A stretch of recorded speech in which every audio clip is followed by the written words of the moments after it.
And there we go. All right, cool. We're good. Are we good? Yeah. Okay, good. Hey, good morning, everybody. How's it going? Happy Tuesday? Yeah, Tuesday. Yeah, Tuesday. All right, cool. Happy Tuesday. So, decided to schedule push the schedule up on today's stream just a little bit. One, got some other stuff to do, and then two, I want to take the opportunity and do some readjustments on my hardware, and I think the yoke comes in today. Knock on wood, or there we go. Knock on wood. So hopefully. All right. But in the meantime, I just wanted to do a little quick trip there. And I also wanted to test out the some scenery I installed from. I'm gonna mess it up. Dredsky Designs, I think, something like that. Dredsky Designs, and seems pretty decent. Well, we'll see how it goes as far as this whole GPU memory deal. So, all right, let's get this guy. Let's get this guy ready to go. Oh man, coffee hadn't kicked in yet. But I get those emergency lights on.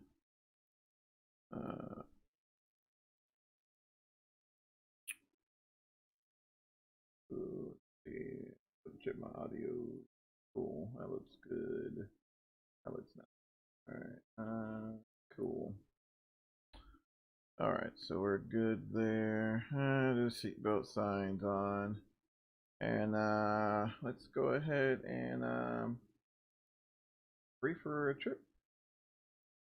Free for a trip for today. Let's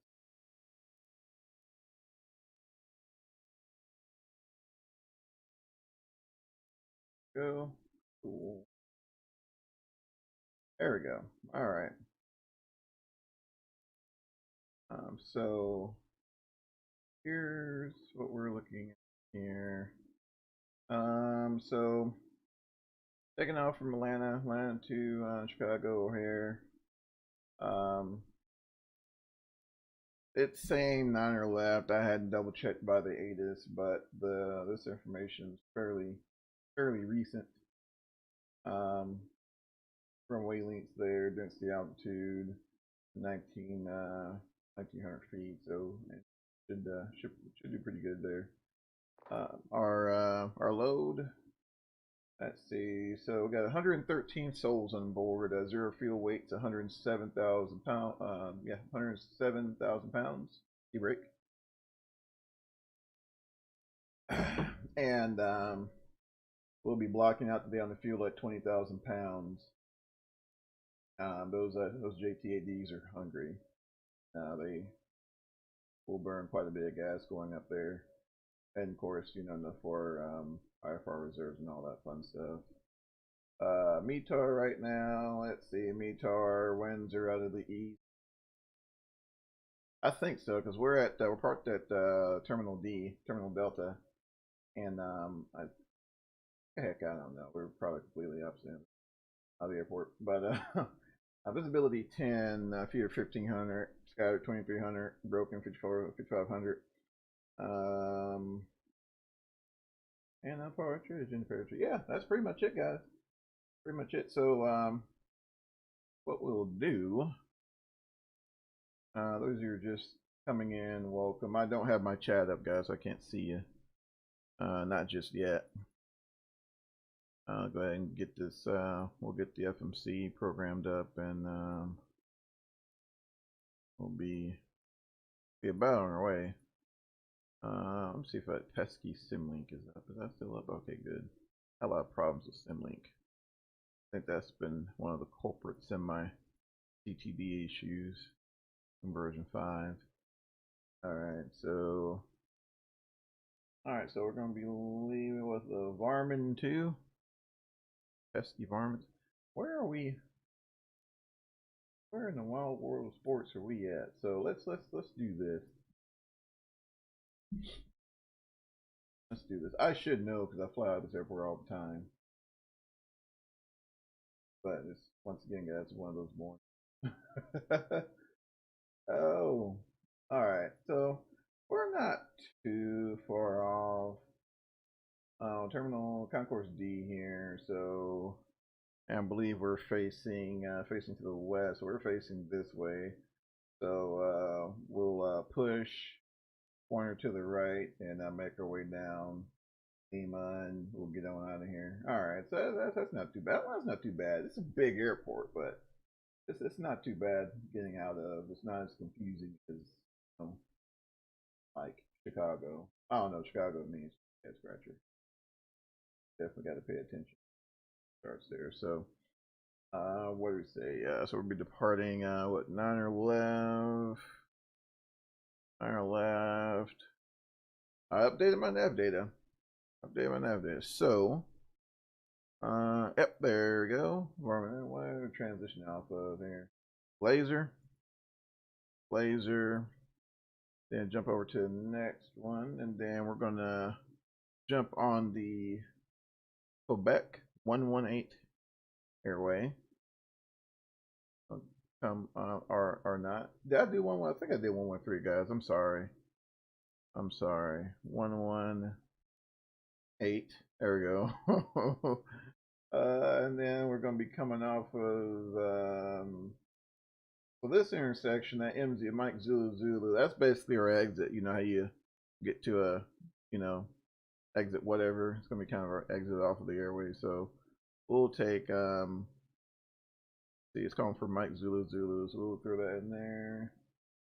And which turns into a transition into the arrival for Chicago, which is VEC 4. Alright, so VEC 4, and then as of right now, it's saying 22 right. So hopefully that stays consistent, and we don't have to make a whole bunch of crazy changes. Okay. Alright, so we'll activate that. And now we're at the point here where we can, I feel comfortable taking on passengers. So we'll go ahead and board here. As soon as I do this. Alright, so we'll go ahead and tell these folks that we're ready to board.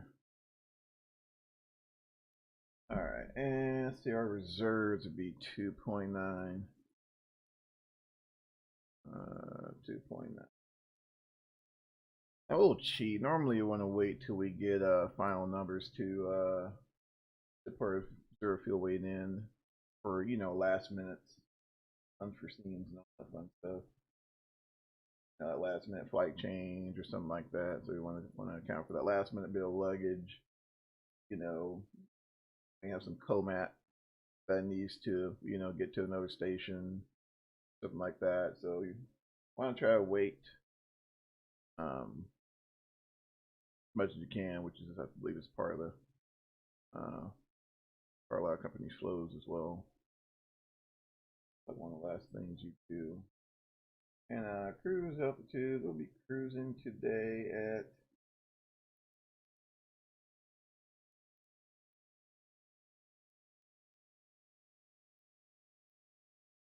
3.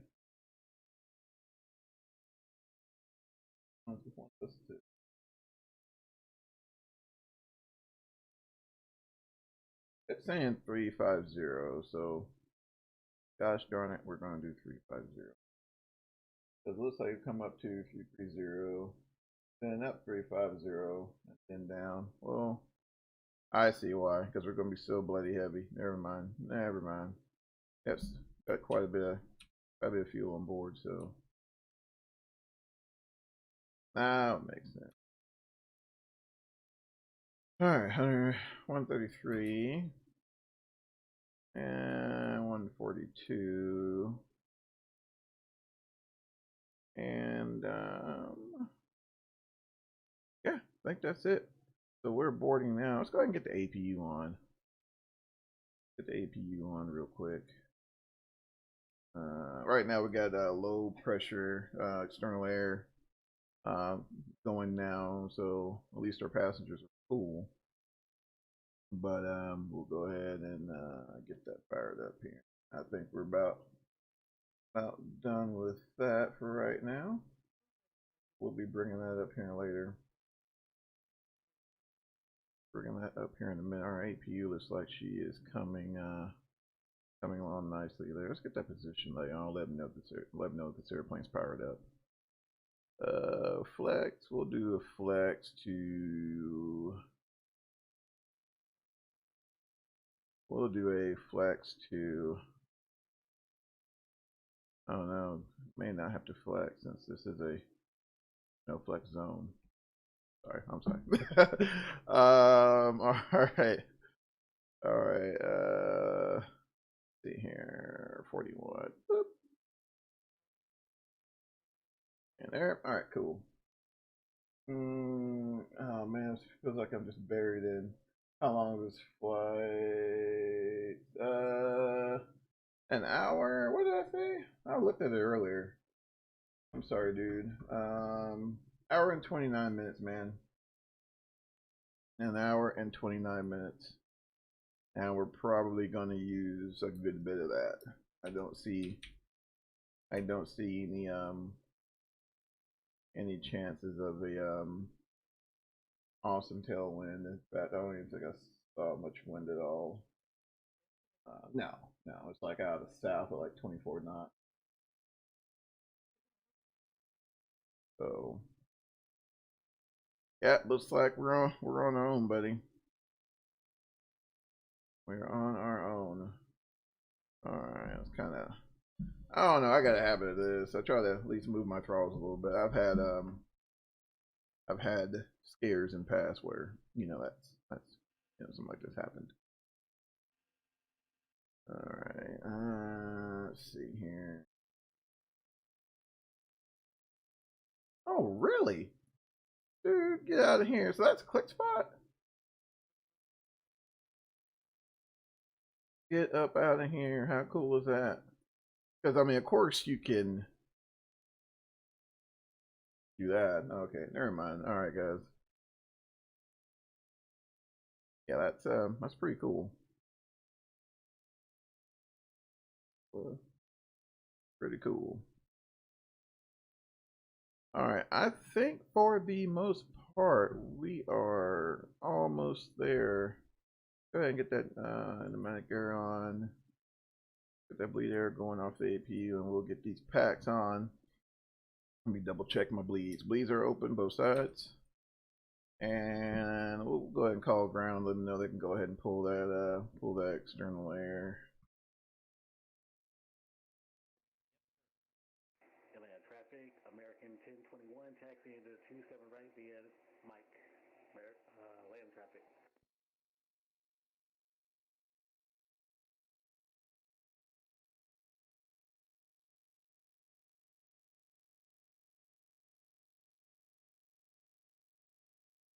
Okay. I'm just glad that guy didn't go off and start mentioning the departure and all that fun stuff on CTAP. You don't have to do all that. You don't have to do all that. Be brief, tell them where you're at, tell them what you're doing, and that's it.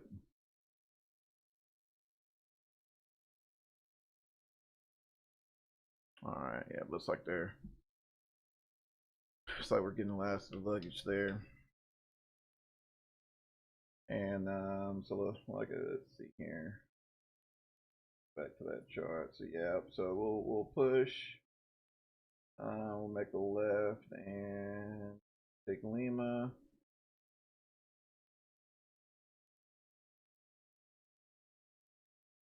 Live with that. Let's see. I think for the most part everything's set up. Trim is set. Auto brakes. Can't really do anything with that yet. Alright, looks like we are boarded. So numbers match up there.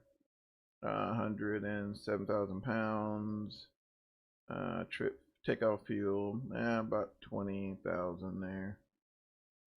Alright, yeah, looks good. Alright, I think we are ready to go. So we'll come off that external power. Turn off the galley power for engine start. We'll get those fuel pumps going. Left and right, forward and aft, and start pump on since our main pumps are on. And let's see, we'll go ahead and clear that. Packs off, and yeah, and we're good to go. I'll jump over here on the FO side and turn on the packs. There we go. All right. And since we are on VATSIM, I like to kind of check my rear, make sure there's no.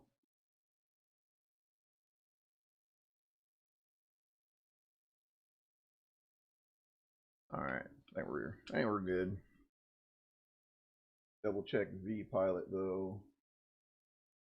V pilot looks good. 43.3. All right. And let's go back here and make sure we're transmitting off on there. Yeah, I think we're good to go. And let's see, we'll go ahead and push back in departure.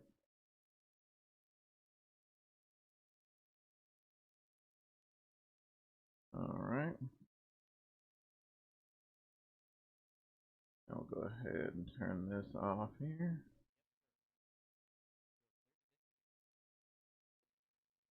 All right. And I guess we'll go ahead and make a call. Let everybody know we're pushing, so they won't. Let's see, what is this guy doing? All right, he's taxiing on there. All right. Land traffic, Delta 4383, Delta 23, pushing back for departure, runway 9 left, land traffic. Alright,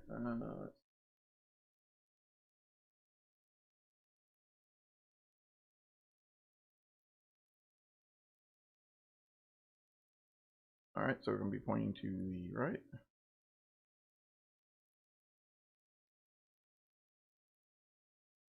Alright, now we're clear to start, so packs are off, air is on, air is available, and we'll go ahead and roll number 2.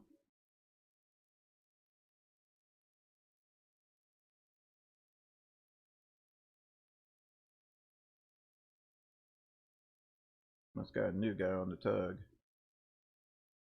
He's going every which way. Alright. Alright, I like to toss fuel in about 23.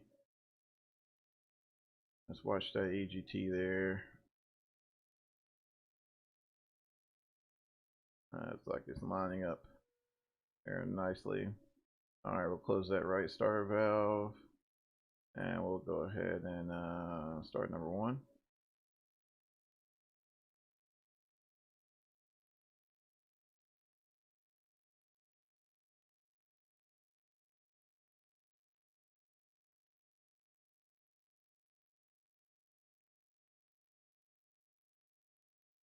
And I'll go ahead and throw fuel in there.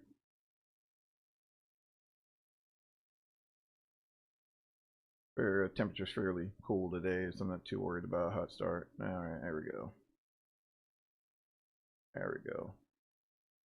Alright, so let's see here. Anti-eye is on.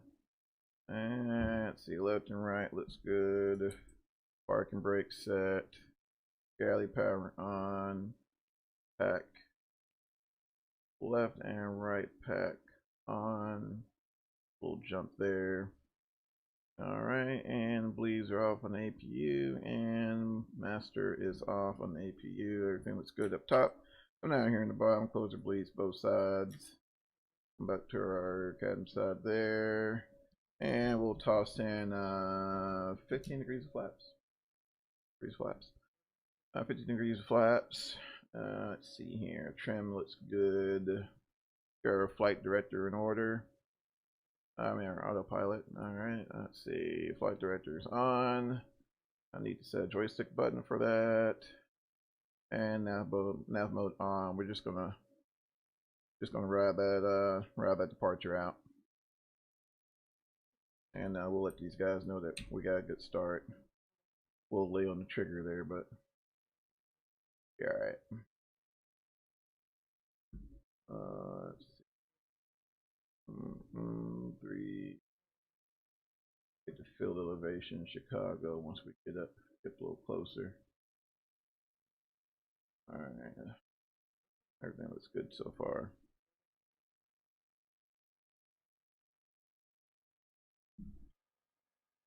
Everything looks good so far.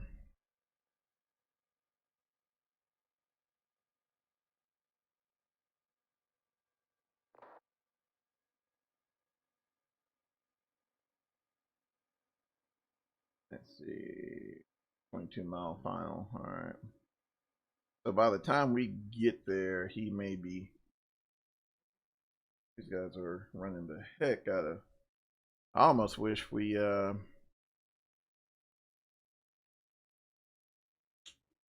know what? Let's do this.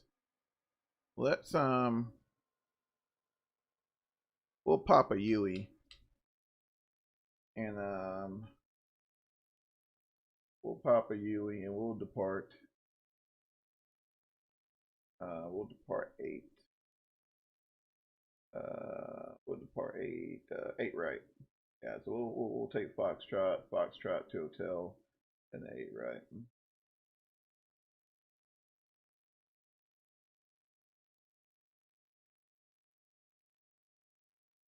All right. I think we're good to go there. Parking brake is released. All right. We're ready to go. Land traffic Delta 4383 will be actually departing off of 8 right via Foxtrot Hotel. Land traffic. All right, I think we got enough. I think we got enough swing guys. What do you think?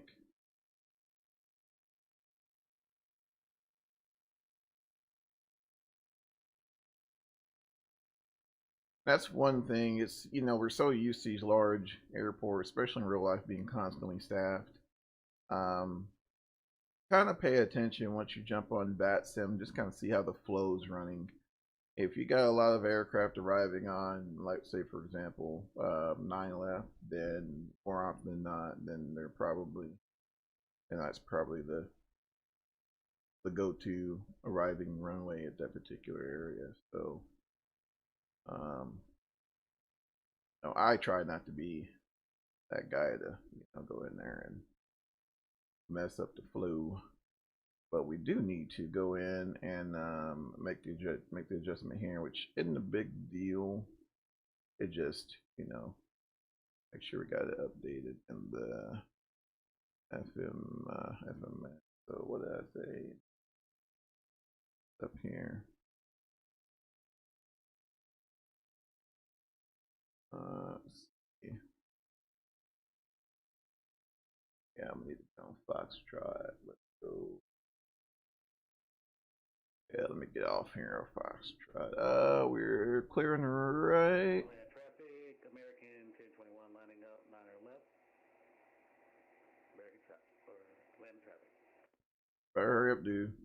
I bet that guy's in like a 10-mile final now. Traffic, American 22 heavy pushback from the Tango Concord. We'll taxi around for 9er left for departure. Traffic, west wind 3240, 12 miles inbound on the ILS runway 9 left in Atlanta. Jesus.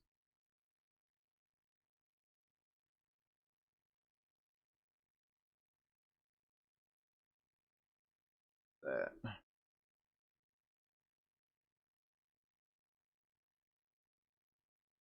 All right, I think we're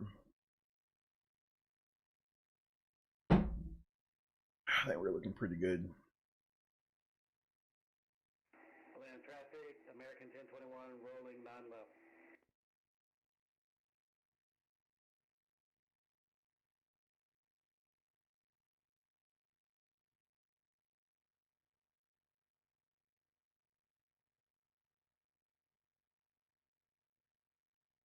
Yeah, it just seems like a lot going on in 9 left, so I'm cool with I'm cool with 8 right.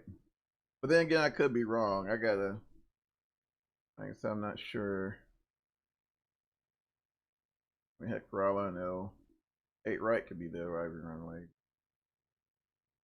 like I said, that's why I just I jump on, just kind of listen, see what the flow's doing, and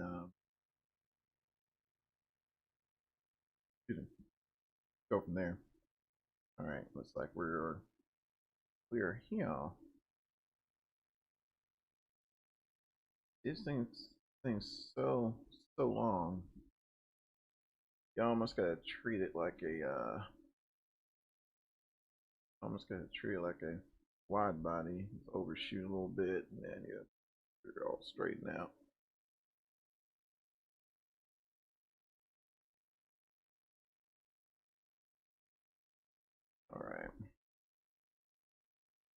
All right, guys. Let's see here. The strobe light on. Spoiler is armed. Auto brake for set for takeoff. And 1/2 degrees is 1/2 degrees up. Let's see. The landing lights are on. Everything's clear up here. Everything looks good there. We got mode C going on the box, and yeah, I think we're good to go. Oh heck, hold on, guys. Hold on, one more thing. We'll let these folks know we're about to depart.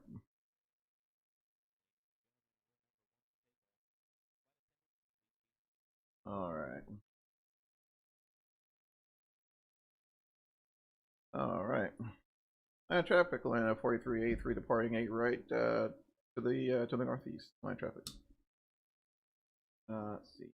Yep. All right. Cool. Let's go. Final. Traffic westwind 3244, final for runway 9 left inland.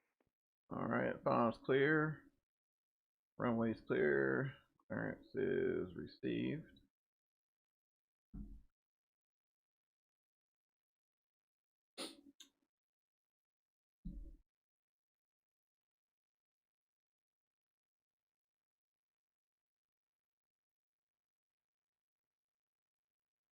Okay.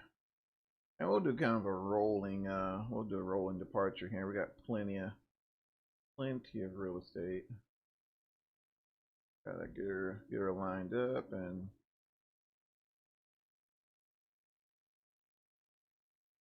all right, and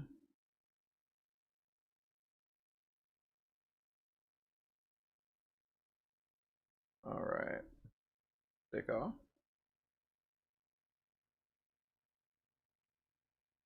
Power set.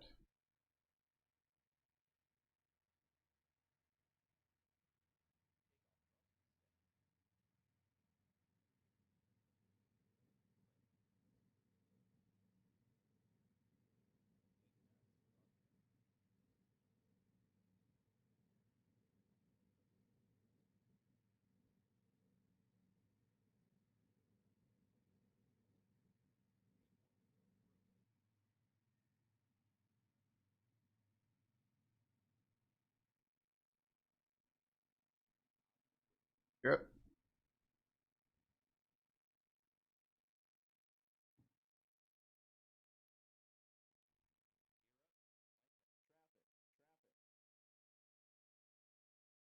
Yeah, we got that enunciation. VNet mode is armed.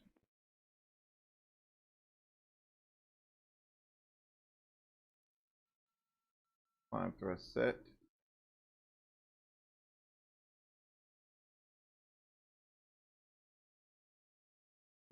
All right, guys, let's start getting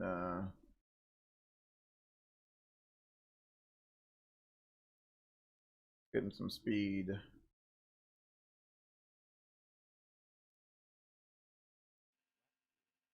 All right. Flash retract. And Atlanta traffic, American 22 Heavy. It's going to be on Lima, taxiing for 9 left. We'll hold short for departure. Okay. And traffic Delta 4383 is clear 8 right. And traffic.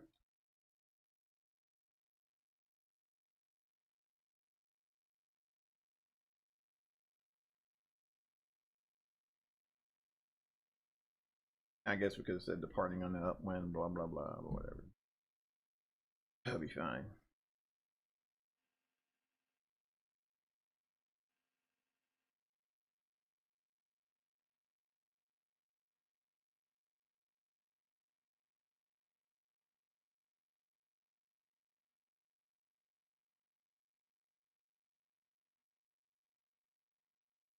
I feel bad. I guess I'll go ahead and do it. Land traffic, Delta 4383 is on the upwind, departing to the northwest land traffic.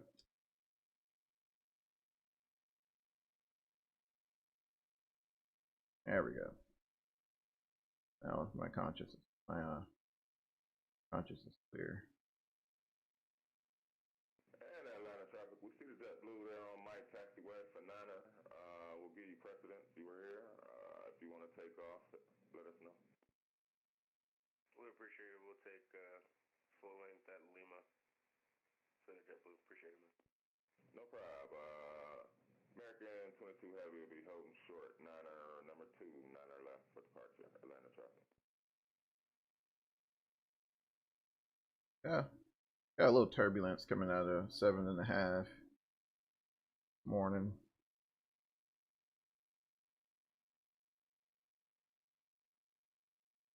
Trim there. There we go. There we go. Trim some of that out. Now, of course, we'll be doing a climb checklist here, but being that we'll have to get clear over to the FO spot to do that. Rather not fool with it at the moment. So focus on flying the airplane, get it up to 10,000 feet, and we'll get our. Atlanta traffic, JetBlue 6467, departing 9er left to the south, multitude departure at Atlanta. Yeah, see, without looking at the chart, I would have no idea what that departure entails. So.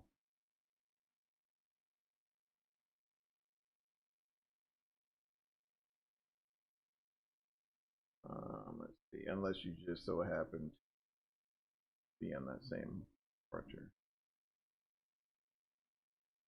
Possible. It is possible. All right, we're at 10,000 feet.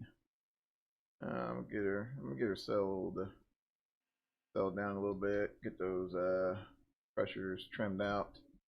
I'm gonna give it to auto. Here you go, buddy. Boop. All right, so get these landing lights up.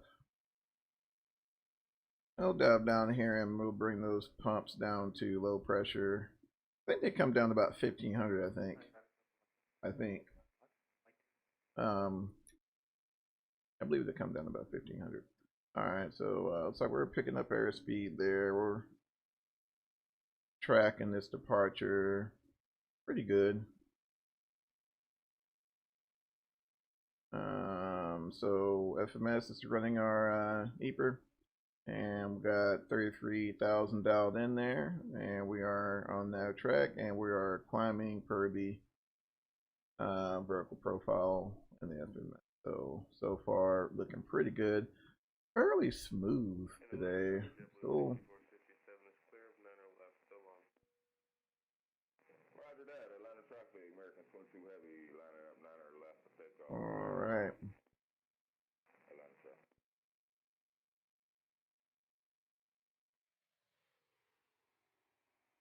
I fly out of a little small airport in Texas, and it's so funny. You listen to them on CTAP, and these old guys, they're probably in their, Grumman or whatever, and and their calls are so long. Grumman to Sierra Tango to the northeast. Will turn left, and then I was like, oh my gosh! So we have to say and get off, please. All right, off my soapbox. But yeah, I just had to get that way. American 22 Heavy, we're gonna roll it. 9er left, takeoff.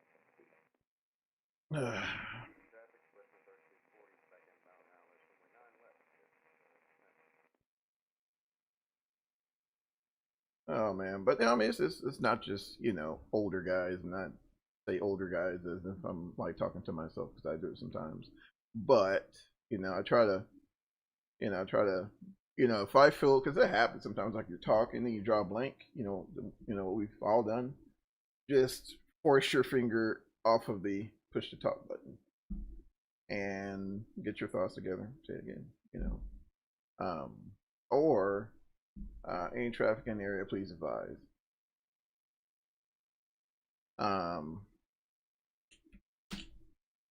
Really not a whole lot of other issues I've seen in my area, at least. But yeah, then they turn into conversations on CTAF, and it's such bad taste. I mean, right now, hey, Bill, how's it going? Oh, pretty good, but hash it out on the ground. But yeah, we get that a lot here. And let's see, looking pretty snazzy right now.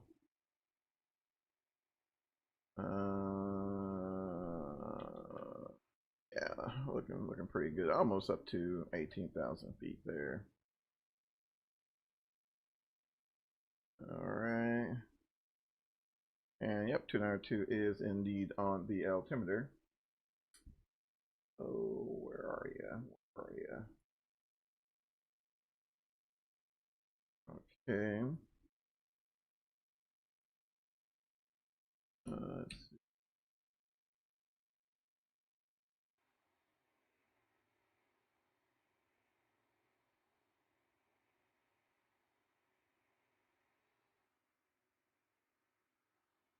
Going through some.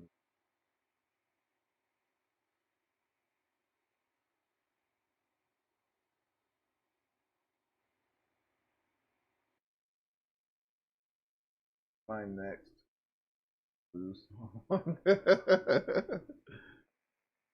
Oh man.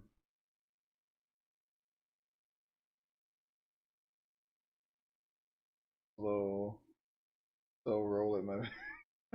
What?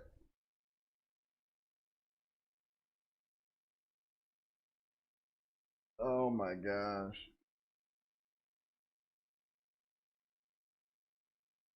I wish we could play blues on here and not get axed. Cause man, I don't know what I was playing something on Spotify, and I didn't even know what it said. I try to play like the no the play music that's in accordance with the licensing and all that fun stuff, and this particular one was under that genre, and I mean just before the stream was even over. Which heck, I didn't know it was in the category. Um, but yeah, I don't know why they do that. As far as the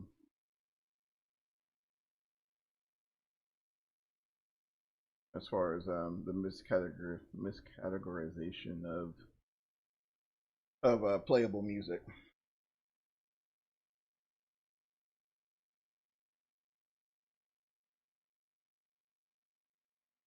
But it would be cool.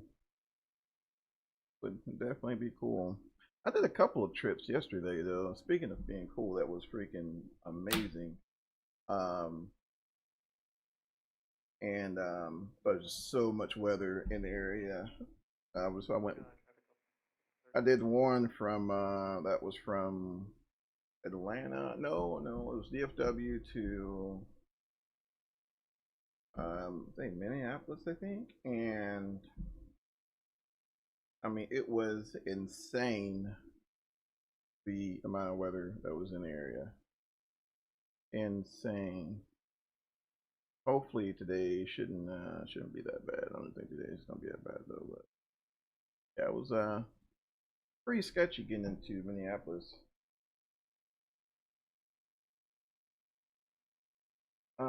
Somebody has to submit that, and someone gets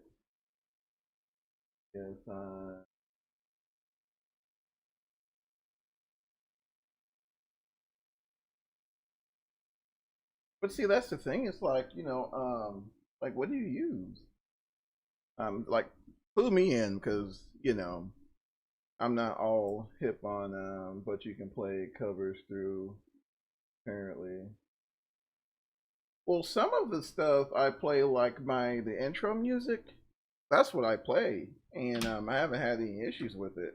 But everything is under that one specific playlist. But just don't go venturing anything outside of that, because yeah, they yeah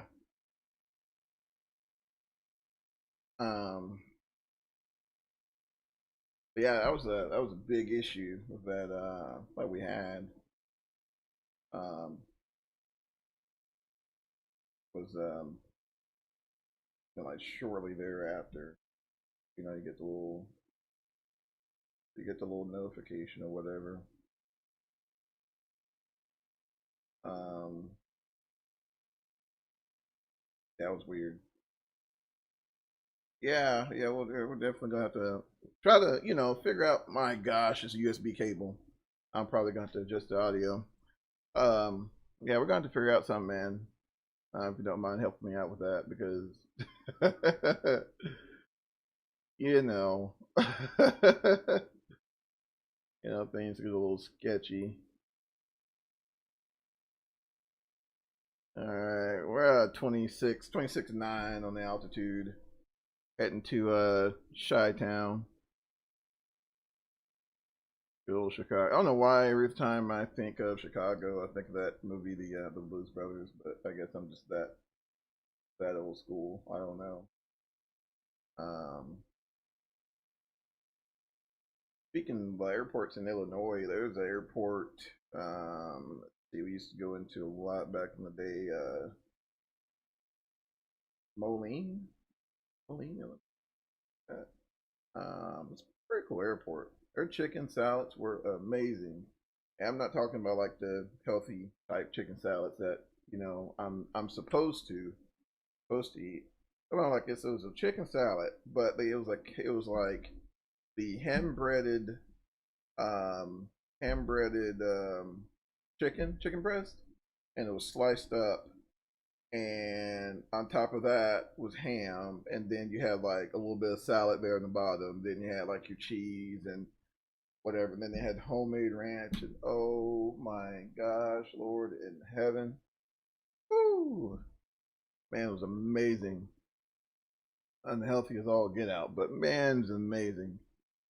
But it was a salad though, so you know at least your conscience will be clear for a moment until you get on the scale. I was still in the army then, so yeah, it was bad. My body paid for it. I paid for it dearly. And speaking of chicken, so I went to Chick-fil-A, which is normally my spot for all things, you know. Well, I say not my spot, but it's one of the places I frequent. And for some reason, this particular store, excuse me, can never seem to get an order right. Now I'm very a lot of things don't really bother me. You know, don't get worked up. Oh my gosh, we have a Chick-fil-A sauce now. I'll do that. But just flat out not give you your food, like, and then they rush you off, so you don't get a chance to check the bag before you leave. But then you don't want to be that guy to hold up a line that's wrapped around the building. But it's like you almost have to, because, or you know, I guess you can pull around or whatever. But and so, but like this particular store, it's like, you know, I've always had problems. Either I'm missing waffle fries, or, you know, they'll say, how many sauces do you want? You're like, four, and you get none. You know, like, oh, what am I supposed to do with that? You know, what am I? Somebody tell me, what am I supposed to do with no Chick-fil-A sauce? I mean, I was kidding, but actually, my wife made her own. It was really good, really good. But anyway, I digress. But yeah, it was like, it's weird. Like every time, oh, and we're at 330 there, barely creeping. And yeah, we're gonna burn. What's our ground speed? Oh no, we may be all right. We may be all right. I don't think we're going to get 500 knots there on the ground speed. I think we'll do all right. I think so. I do need to disarm the auto brake. But anywho, yeah. So it's like, or like they're missing, you're missing your nugs, or like you asked for like this a spicy deluxe sandwich, and you know, it's just a regular chicken sandwich. I mean, it's just it's crazy, and so I've thanks to a certain individual, I think I know who you know who you are. I started using the Chick-fil-A app, and it's gotten a lot better at other places, but it's so I mean initially I was like, well, maybe maybe the orders are getting like lost in translation or something. Maybe um well, maybe that's the case, right? Maybe I don't know. Just trying to give these guys the benefit of the doubt. And so I went to the app, I picked everything, picked everything that there was, that my family wanted, and I went up there, to pick it up and expecting to have a relatively decent experience, which most of us who go to Chick-fil-A's do. That's what you normally, we it's the food's all right, but it's the experience, it's the customer service, and I get there, and of course, there's a line wrapped around the building. I mean, Chick-fil-A is just a thing to do. And who's on? Strawberry approach. Oh, okay. Check this in. And so get around the building and tell them I got a mobile order. I'm like, okay, this is feeling pretty good. I'm feeling good about this. And I'd be darned if I get the food. I didn't even check the bag. Normally I try to get out of the way and check the bag or whatever. They didn't even check the bag. So I get home, and I'll tell you guys what it was. So um ordered there was a vanilla shake on order for my kids, and the meal came with your standard beverage. Well, which people do it all the time. You substitute that beverage out for a shake. So that's what we did. And get there, and it's like, you know, here's your drinks. And I'm like, well, ma'am, there, because I'm not sure if you guys are doing that at y'all stores, but our store here, um, they're doing the whole distancing thing. So they hand you your food in like a tray, and you have to like go in there and grab it. And so I go in there and grab it, and I'm like, well, there's ma'am, there's three drinks here. Showing me two. Oh, I'm sorry. Well, we can't take it back, which they're right. They can't take it back from the window or whatever, and so enjoy. And we're like, but we didn't want it, So like nobody's gonna drink it, and me, like I hate wasting things, so I threw it in the fridge and drank it, and drank it later. But still, it's just like you know, I don't know. I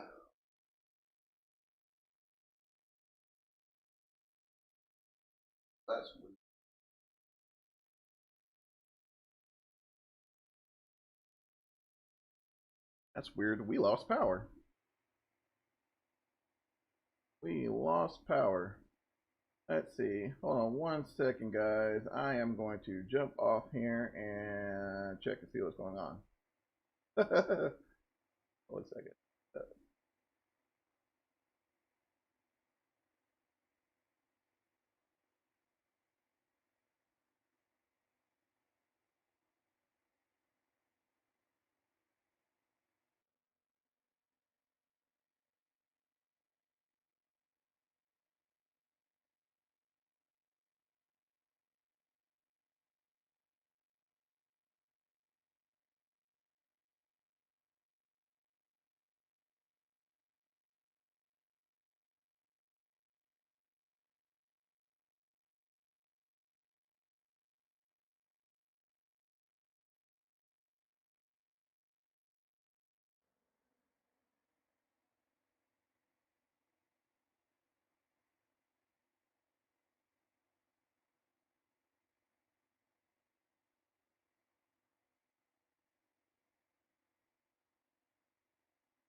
Ooh, holy cow, that was crazy. Alright, yeah, sorry. Sorry. It was not the Sim's fault.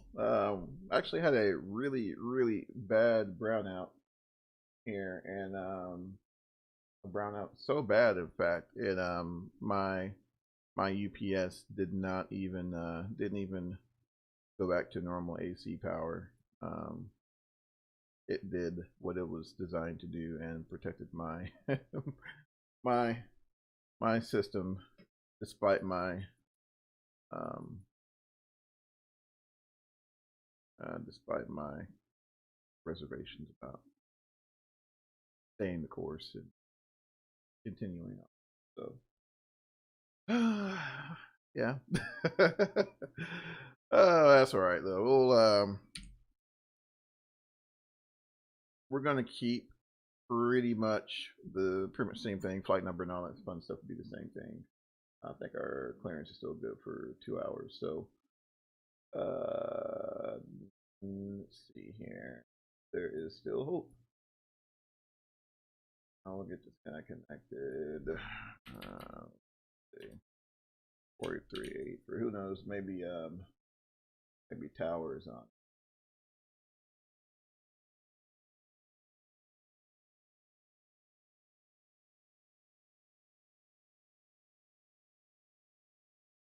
Oh, someone's flying the 717. Cool.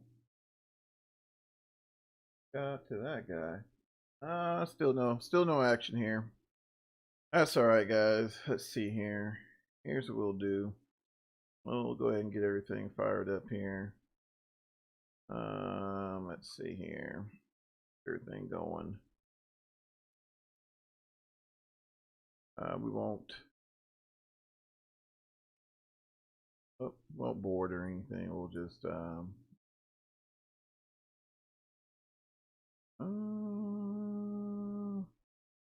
oh, we need external power. That's what we need. I think I can that. Oh, let's see. Been it's actually been a while since we had a brownout here. Although we do get them. We do get them. Okay. Let this guy get warmed up. And as soon as we get the FMC on, I can get started with getting the flight plan dialed back in there. Let's see, right now, let's kind of go ahead and arm that.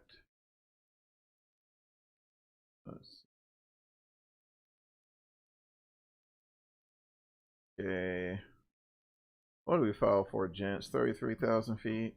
So tree 0 there. And let's see here.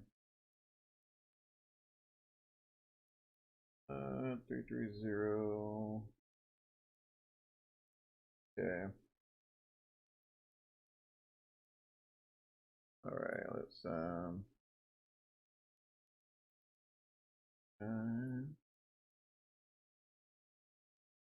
guy in there. And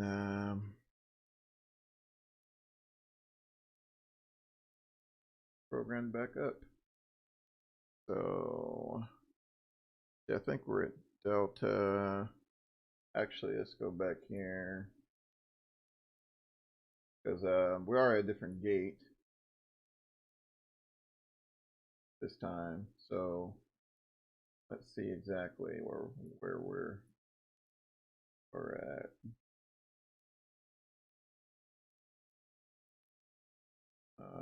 No, we're at Concourse D. Okay, so we're facing 09. So we're on this way. So we're this way. And I say we still stick to 8 right. So means we'll need to push and point to the right and what Foxtrot Hotel. That was a pretty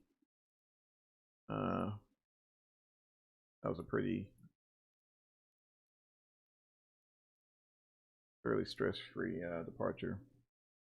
Alright, so Kilo Oscar Romeo Delta. Yeah, unfortunately, guys, it happens. I mean, stuff like that, you know, it's it happens. Varmin 2, Blazer. I remember part of this. Quebec 118 to I think to the Sid, which is yeah, MZZ.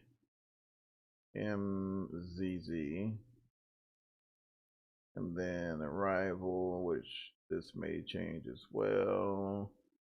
What was that? Binky 5? No, it wasn't. Big 4. Big 4, MZZ. Then we'll go ahead and throw Punch in there just for giggles. Activate, bam. Zero fuel.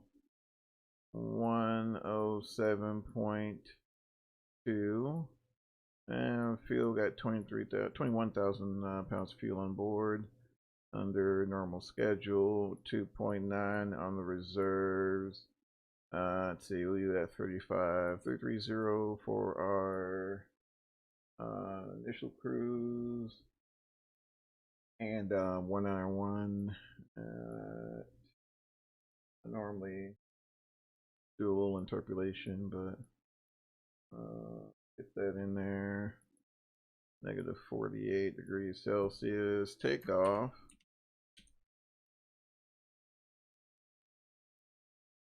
Now you can also import these as well. I just hadn't got the flight planner and all that fun stuff dialed in to send it to the MD-80 there. So I think we should be good to go. I mean, everything else pretty much the same, guys. Not a whole lot. Not a whole lot's different other than the weather possibly. So we'll tune in shortly and see what's going on. See what's going on there. Get that out of the way. All right, and let's zoom in. Let's kind of listen and see what's up while we're finishing up last few things here on the airplane. All right.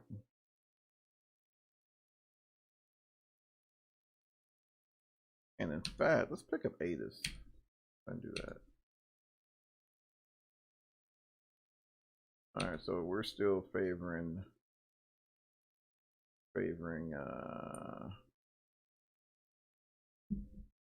9.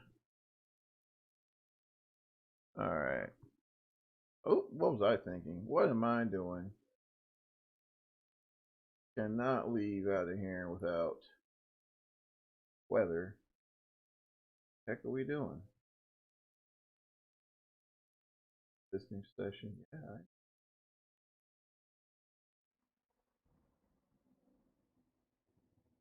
Now I'm going to pull ATIS again and double check.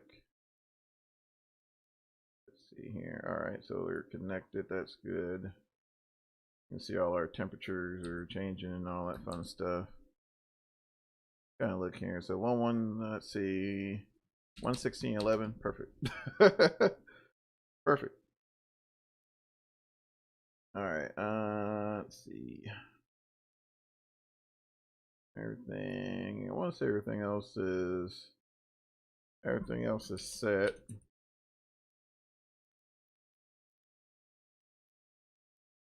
$157. Let's see. So flex of 42.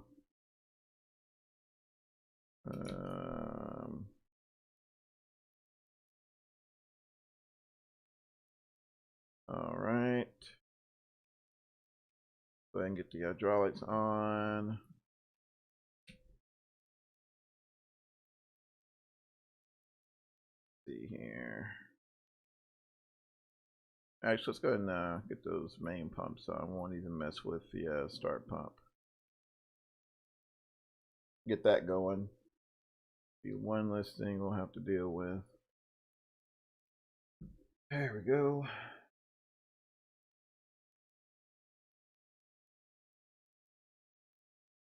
All right, there's that. And yep. All right. All right.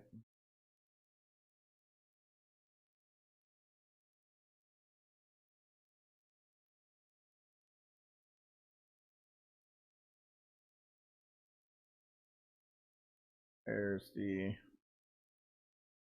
APU coming up there, looking good. Come off that external.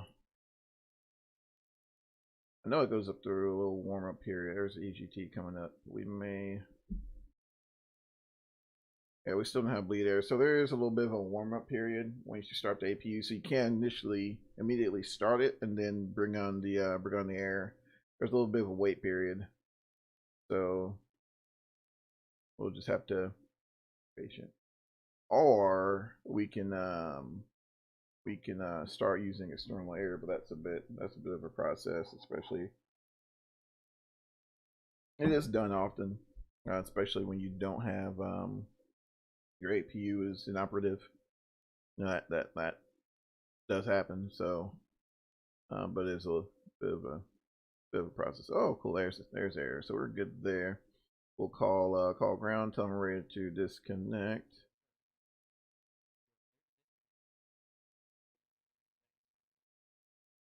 See how quick we can go. Wheels up.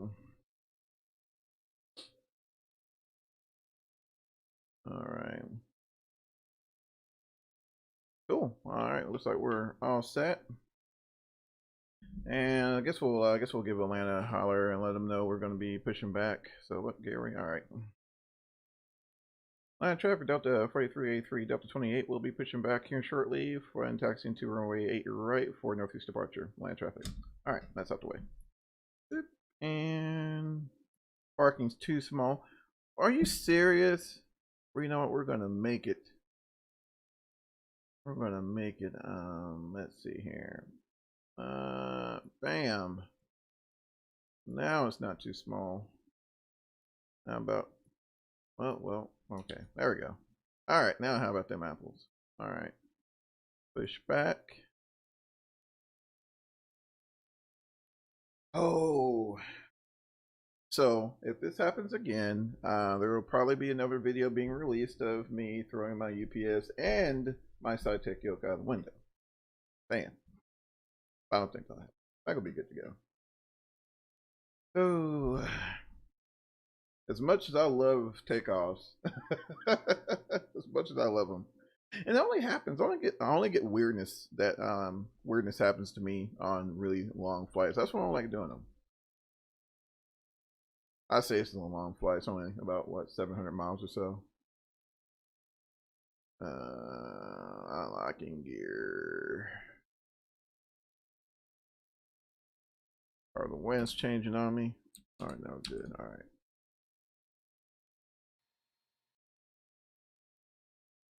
And yep, to the right.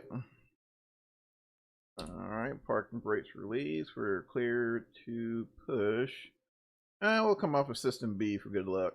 And let's see, got air, packs are off. We'll go ahead and roll that number 2.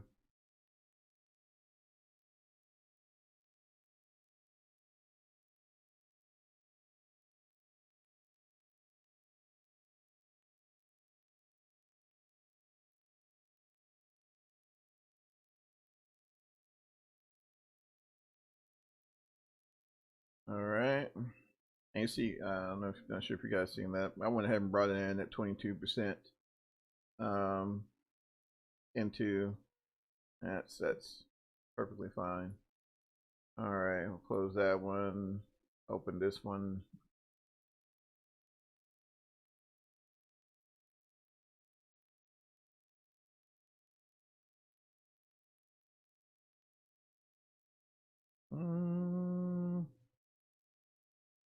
Come on, get on up there. Get on up there. There we go.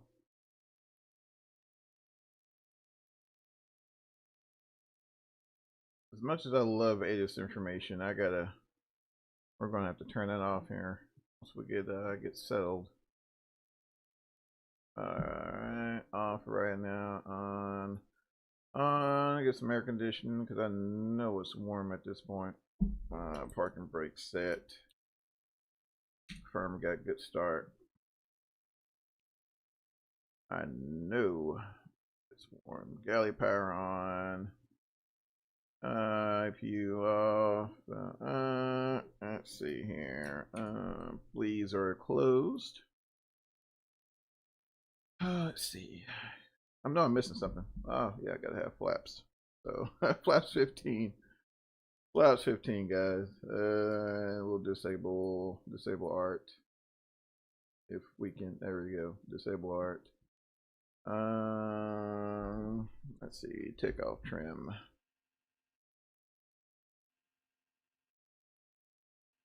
And let's get this guy on mode C.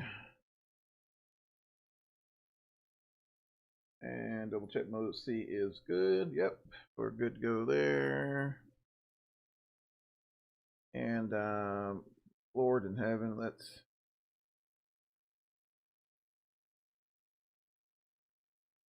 All right.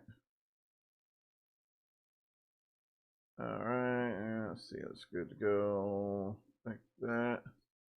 Little dude over there is waving at us.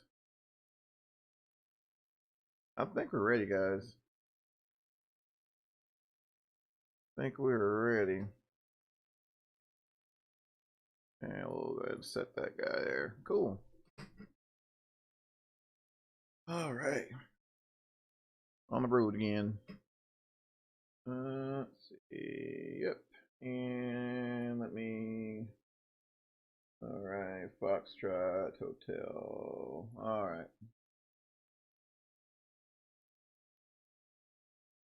Why are we still getting? Oh no.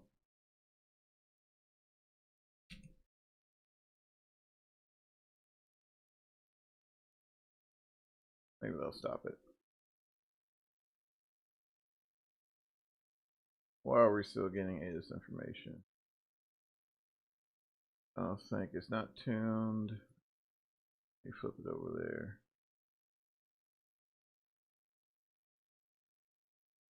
Now I can't see because of the layer.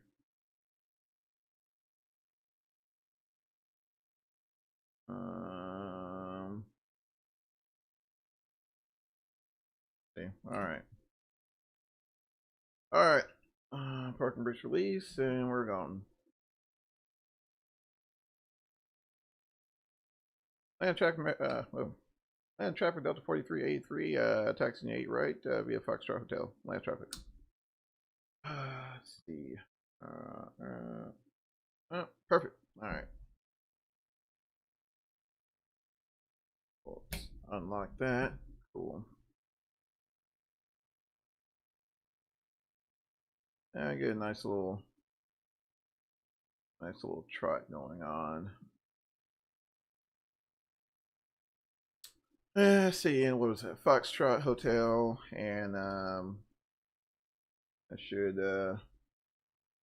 get us out of here. What's traffic looking like? Ooh, got some convective action going on there to the east of the field. Hopefully, we'll be cutting ourselves up to the north before we get all up in that. All right, guys, making this right here.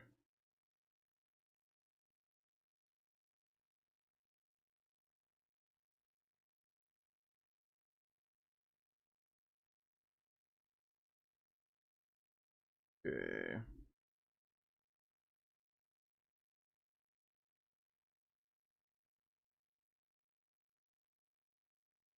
All right. Should be up a little bit. Go.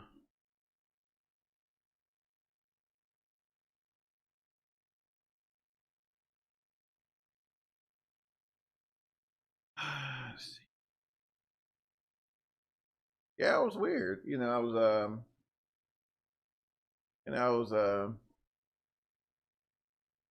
it was flying. I heard a click. Come on, that's what I told you earlier. I was like, guys, I'm gonna go check it out, and look down there. I'm like, why am I on battery power and everything's gone? You know, and but yeah, we've definitely, you know, we used to have them really bad when we were in North Texas. We used to get brown out. Like, I don't know where they get their power from, but it's horrible, horrible, and it's horrible in electronics. And so I have all my pertinence behind the UPS, and yeah, it's you know, it's definitely crazy. We'll talk about a little more here in a bit. And get this pencil turned around here and get this lined up. And we'll get before takeoff flow out of the way. And we'll get out of here. Alright, let's see. Landing lights on. Let's see, that's on. Speed brake is armed. Takeoff. Hydraulics look good. Strobe lights are, yep, I got strobe lights, so it's good. And weather radar 1.5. Ignition, both, and just one more quick scan. Yep, I think we're good to go. Zoom out a little bit. I need to update that. Alright, and one more time. Finals clear. Runway is clear, and we have clearance, so land traffic, Delta 4383 departing runway 8 right to the northeast. Land traffic. Alright.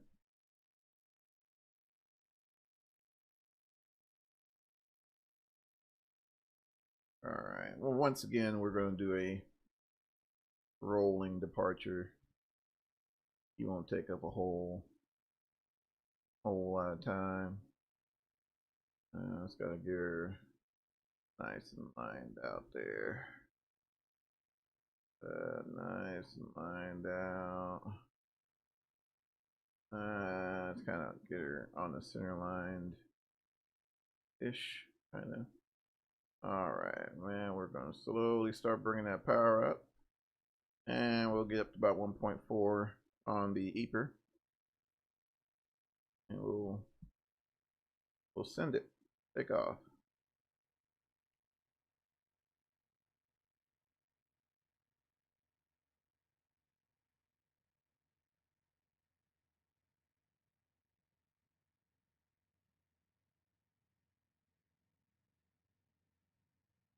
That's weird. All right, guys. I'm gonna do a jet to take off here. I think I know why.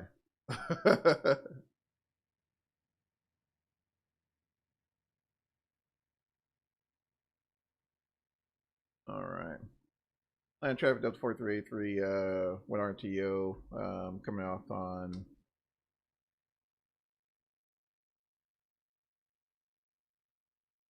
from Bravo 6. I think I know why, and I'm sure a lot of you guys know why. Let's see. Thankfully, we didn't burn up Gob's runway, but we didn't put this guy. We didn't set our autopilot up for takeoff. So that's why we had that issue there. Fortunately, we weren't all the way in it, so be too bad. We'll go ahead and arm that guy this time, and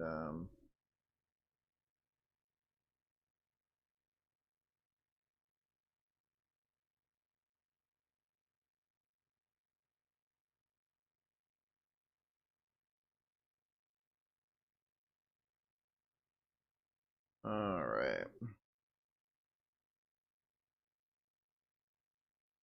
That's what I get for rushing. That's what I get for rushing.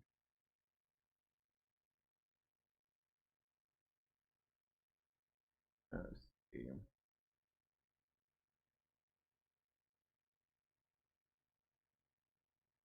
Yeah, guys, we'll get out of here eventually. We'll get out of here eventually. Let's see.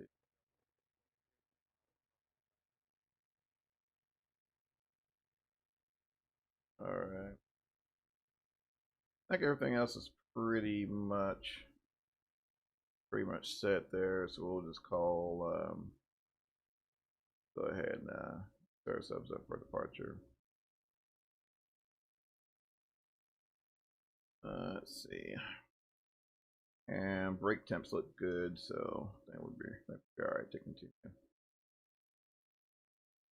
All right. Land traffic, Delta 4383, departing from runway 8 right, departure to the northeast. Land traffic. All right. Let's see. Miles clear, runways clear, clearance received. Yep, that's what happened, guys. And shame on me for that, too.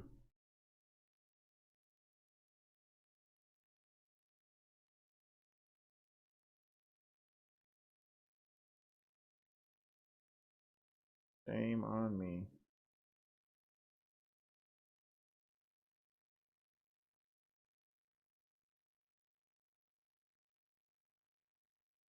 Alright. Maybe we won't have a wing or anything fall off this time. Alright. Alright, take off.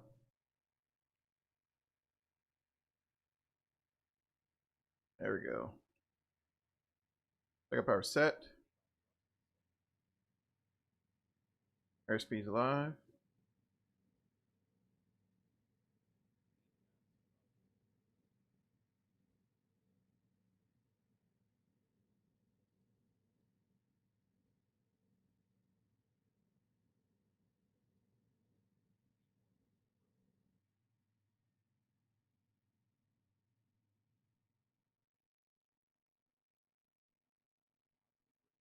Yep.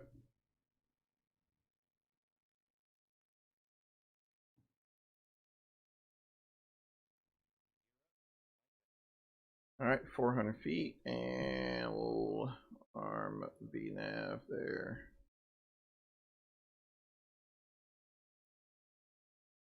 Got a little rain up ahead here. Try to hurry up and get cleaned up for all that.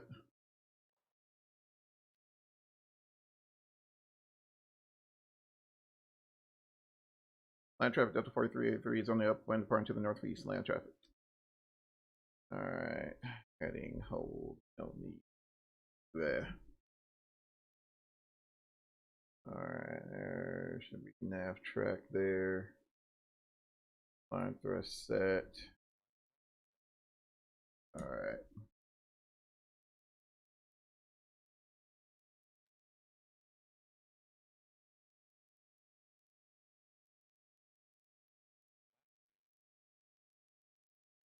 And slats retracted.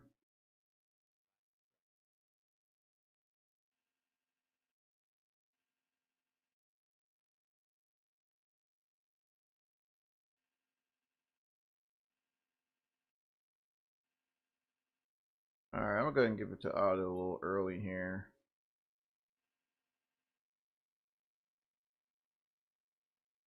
We'll go ahead and get those landing lights up.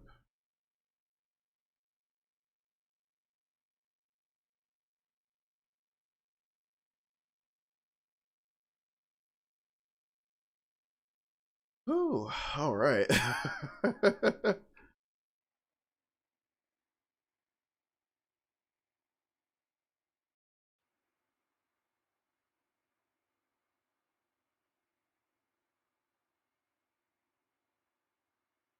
I got a little bit of weather in Atlanta, that's for sure.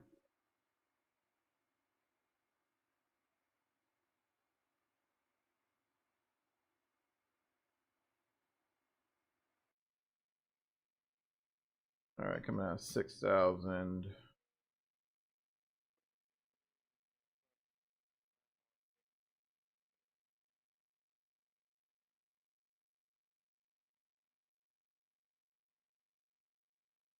Aircraft calling coming in a little low there, bud.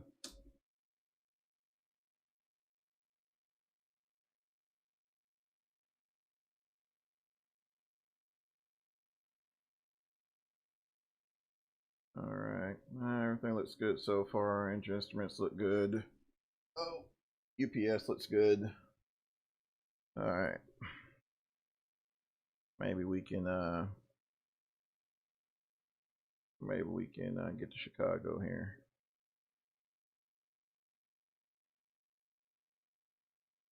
And I'll tell you what, guys, you know what?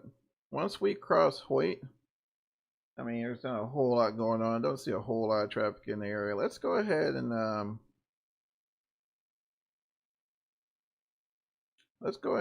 go direct Glazer. Let's do that. Let's go direct Glazer. And once we yeah, let's do that. So let's go direct Glazer and execute. All right.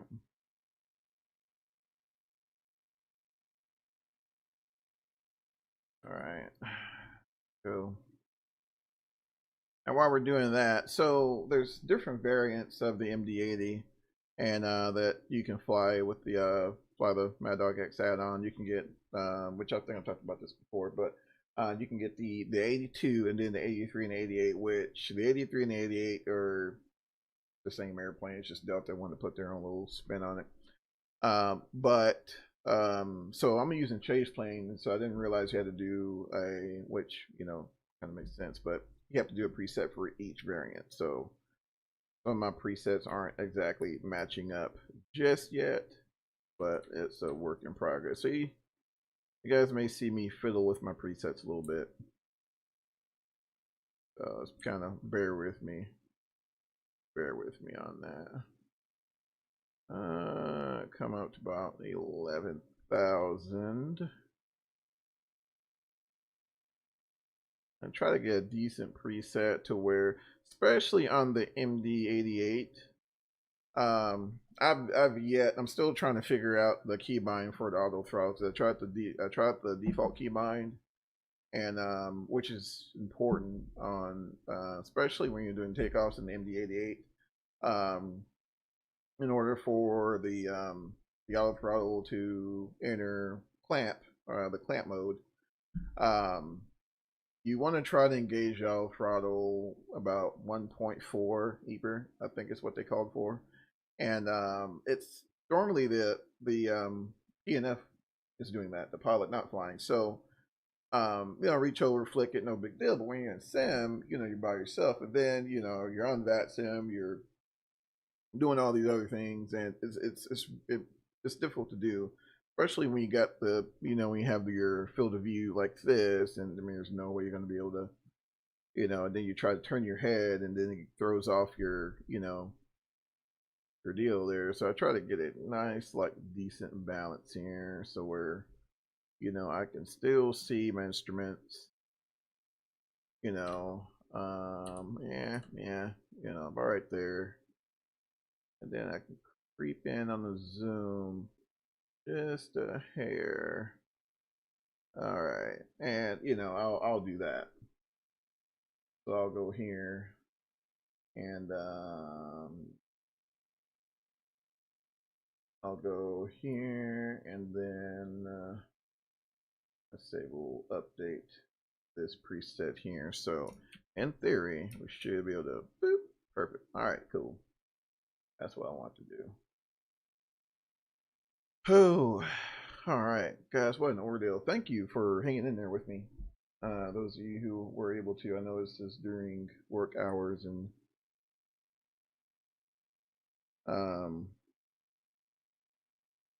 all that fun stuff. But like I said, with, you know, with everything going on with the whole yoke and all that fun stuff, I'm probably going to take the whole rig down and, you know, do some maintenance, things like that.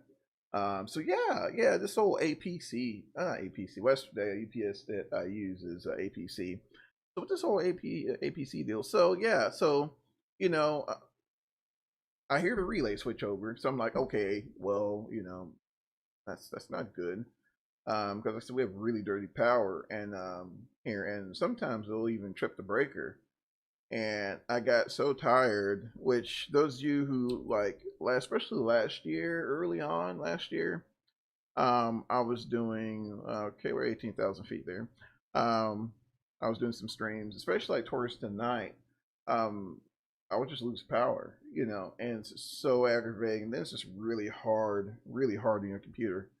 And so finally, I was just like, you know what, screw it. I'm gonna go ahead and purchase, get the UPS, and at least I can, of course, if the power dies, I lose, lose my broadband connection. So I mean, the stream's shot regardless, but I just don't want that to happen to my computer every time. So I mean, so far it's been working pretty good. Does a really good job of cleaning cleaning up the voltage that comes to my power supply, and it's a simulated sine wave as well. So it kind of somewhat mimics AC, which is it's a little supposed to be a little better on the old innards in the machine. So, but yeah, I was doing that, but so normally, if something happens, flick over the battery, and honestly, other than the audible click, you really don't even know the difference. You really can't tell what's happened, and but when as soon as it sees AC power again, it'll flip back over. Well, for some reason, it flipped over to battery and never really flipped back, and it's like, okay, what's kind of weird, and it's because that whole time I'm, on the battery, and to my monitors aren't connected to my UPS, just my tower, but between the tower and my I have a Plex server as well, and my server, it's quite a bit, it's a bit of a draw, and so I'm like, well, it's like, crap, do I end the stream, or I'll try to salvage this thing and bring one home for the zipper, or like, what do I do, but yeah, so I just, I had just enough battery. I couldn't even warn you guys. I had just enough power to get a shutdown started, and just when the monitors clicked, it gave up the ghost on me. So that's what happened earlier. That's what I get for talking about Chick-fil-A like that. But it's not even Chick-fil-A I'm talking about. Yeah, it's it was just, I don't know. We just have really bad service here. I don't know why. Oh, but anywho, I digress. But yeah, that's what happened there earlier. So I apologize for that. Hopefully, we don't have incur any more delays in our trip. At least we're only about 584 miles. So I'm not too far away. Oh man.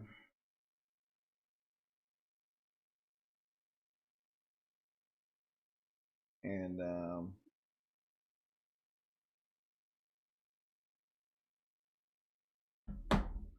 yeah, I'm not too far. The catastrophe or anything. No, and I mean, normally there isn't. It's just,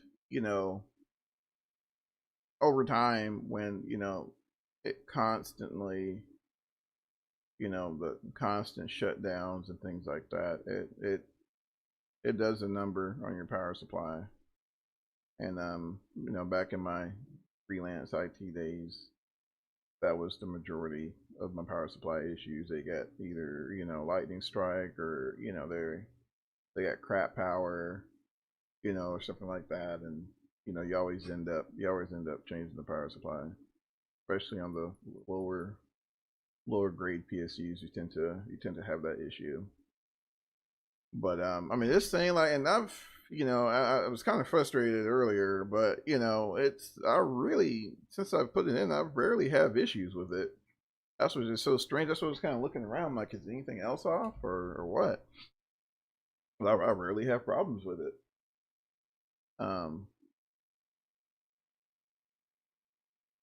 Yeah, I'm definitely satisfied. I'm going to turn seatbelt signs off.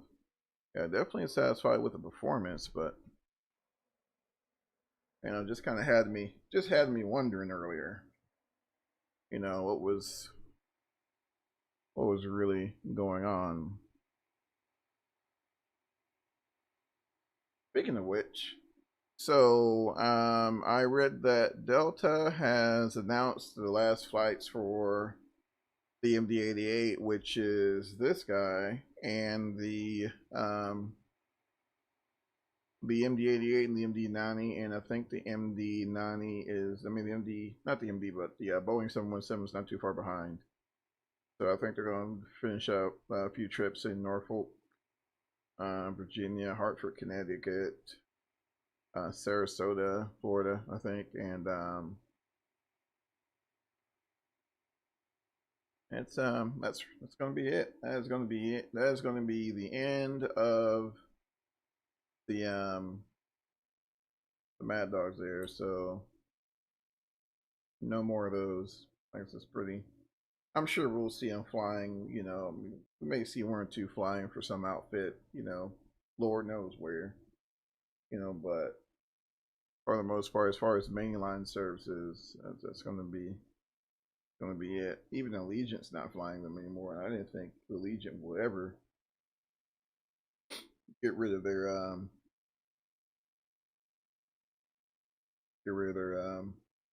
MD-80s. Finish their class. Sweet, man. You didn't miss much, you know. Just power supply nearly exploded, but it didn't miss much. We called in a priest, and he prayed, you know, whatever, and am I sad the MD-80? Part of me, yes, but then part of me, you know, it's time. I mean, man, these things have a lot of cycles on them. A lot of cycles. I mean, look at this. I mean, of course, you know, I mean, it's, you know, for us, we love it. You know, it's a busy panel and keeps us going, this and this and that. But I mean, it's I'm a little over exaggerating. My had some power issues. My UPS kicked in and had to cut part of the stream short. So we're just now literally getting back up. So you missed absolutely nothing. In fact, so like you're coming in now, you would have missed. We've been getting ready for our approach. So at least you get most of the flight. So you see what happens? There you go. So silver lining in every cloud. I feel like I'm yelling. but yeah, you didn't miss much, bud. We just got it back going. We're just now getting up to 33,000 feet. We still got 540 miles to Chicago, the old Chi-town there, and this is a pretty cool tool that I myself am still getting used to. Sim Toolkit, was that Sim Toolkit Pro? And it's a really handy tool. So of course it's following our flight. So we're literally just in the start of it there. But then you go over here to the live map. Good Lord, where's that at? Menden, that sounds like, that's Louisiana, isn't it? Yeah, that's Louisiana. Oh yeah, it's Louisiana. So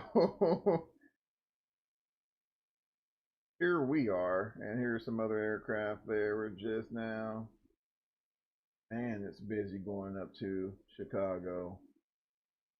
So we're not the only one on this departure here. We got, looks like we have another aircraft. What the heck is that? Oh, that's Spirit, NKS, that's Spirit. Dallas. I'm not Dallas. I'm thinking here, but Delta. Let's see, Tampa to Chicago. United. They're going to DV. That's Deer Valley. Deer Valley Airport. Okay. Deer Valley. Whoop, whoop. Let's see here.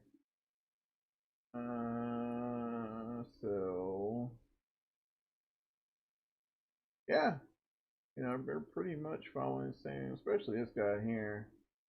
This guy, he's out of Birmingham. Should be UAL, but whatever. Birmingham, 36,000 feet. So it's gonna get kind of busy. Let's see if there's any ATC. Okay, we're already checked. I don't see any Bermuda. So we got ATC in Bermuda. So FYI, if you're going to Bermuda, they got coverage. You're good. Good to go. Man, look at all this action up here. Duluth. Okay, just hitting north of Duluth up there. Been there a few times. Grand Fork. Been there a couple times. Yeah, it's a lot, definitely a lot going on. But yeah, it's a pretty cool tool. I'm still getting used to it. But yeah, it's got all your frequencies here, your weather. I don't know if it refreshes or not. Your TAF reports there. Then of course here's got your flight release there. Got a little, got your routes. Shows isolated embedded CBs there, segment. Got your winds aloft, so basically tells pointing north, so that's going there, the little arrows. Alright, let's see here, and pretty much that's what we're going. So it has us coming up right around Roy's to 35,000, and then starting the descent to starting our descent shortly thereafter. I don't know if we're going to do that or not, though. I had a little scratch pad for your leases and all that stuff. And if you're using an INS, you can manually key in all of your waypoints. Look at that. Yeah, I mean it's pretty slick little tool here. I'm still getting used to it, but we'll get there. We'll get there. All right. Let's do that.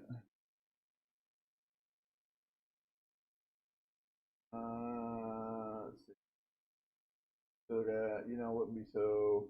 I'm sorry, flights. I'm over here eyeballing the sim toolkit. Let's see.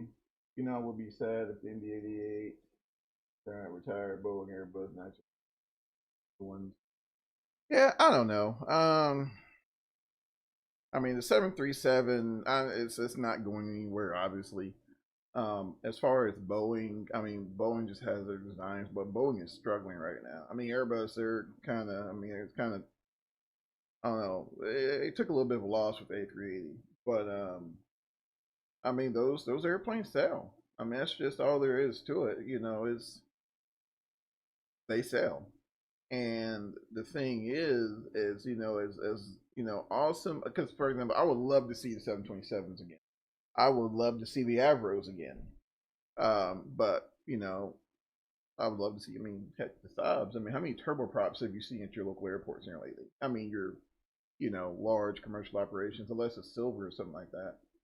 The 350. Yeah, it's, I don't know. I'm sure. Let's say if you're a part of the flight crew, I'm pretty sure the 350 would be awesome. Because you got so much information there, and it's literally right there at your hands. You got so much room. You know, so much room up front. I mean, this thing here. I mean, you hear people complain all the bloody time. I used to hear them all the time, because the DC-9s were literally the exact same, and not exact, but you know, basically same airframe. But you know, they complain all the time about, you know, the amount of. I mean, you kind of put this thing on, you know, especially for, you know, big guys. You climb into this thing, you know. But I mean, there's some nice little, you know, doodads about it, but you know, that was probably the number one thing I heard was, you know, the ergonomics just weren't the best, which I mean that's no secret. Everybody knows that about that in the landing gear because you can't never butter it. Nice, but it's disgusting. See here, 2-1. I'm sorry about those classes, but you're almost done. You're almost done. And just in Vegas, always VRAM issues. Yeah, and see, here's the thing, man. I agree with you. P3D version 5, P3D version 5 and X-Plane is going to be, it's like an awesome grouping to have on your machine as of right now. Once you get version 5 lined out. Now, yeah, granted, you know, you know, it's a pain in the butt. I mean, let's just be honest, it's a pain in the butt to get version 5 together. Because you know, we're so used to just maxing everything out because most games just max everything out and you know, you're good. And you know, if you got the horsepower for it, but I mean, you simply cannot do this in version 5. You just can't do it. You know, and there's been some like the update deal for me has worked. Right now, we're, for example, we're at 3.7. Now, when I was in Chicago, I think Chicago got up to 4.7 for me. But I don't know, you know, between the whole, I haven't flown it yet. So we're going to see. So if my sim crashes, you know, just know that's what happened. You know, oh, Stalker probably had a GPU, you know, not a memory problem. That's probably what happened. But as long as you're under that threshold, P3D is beautiful. And think about it, this is just the tip of the iceberg. We still haven't gotten True Sky lined out. They're working on getting that together.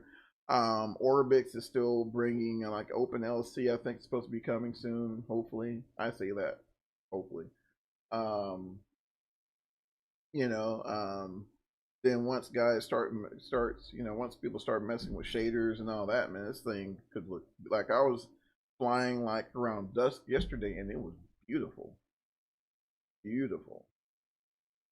I mean, it was if had you know, if you just put if you know go back you know a few months or whatever, you threw that screenshot up, people would never guess that it was P3D. Chicago X, yes, that's the one I have. That's the one I have. And I know you're probably gonna be like, oh boy. Well, get ready for it. Yeah, that's the one I have. And like I said, I loaded it and I kind of it's not just the looks I care about, it's the damn true. But I mean, to me, like right now, for example, this looks good, and I mean it's like 200 some odd frames a second. Of course, this is at cruise, but even when I'm on the ground, I'm still getting, you know, 40, 50 frames a second.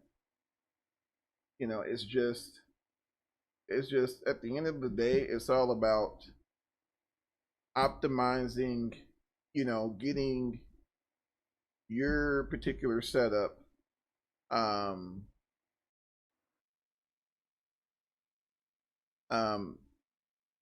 getting, you know, your particular setup within your GPU. I think GPU memory is everything on this end. I think it's everything. If you can do that, maybe drop some textures. You know, like the long distance textures, I really could care less about, so I turn them down. The water, I really could care less about, so I turn them down. So you're still having issues in the landing?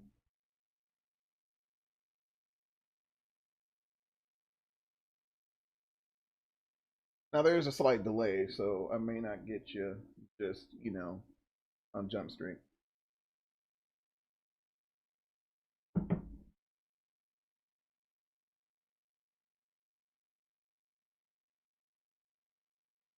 Do you get low?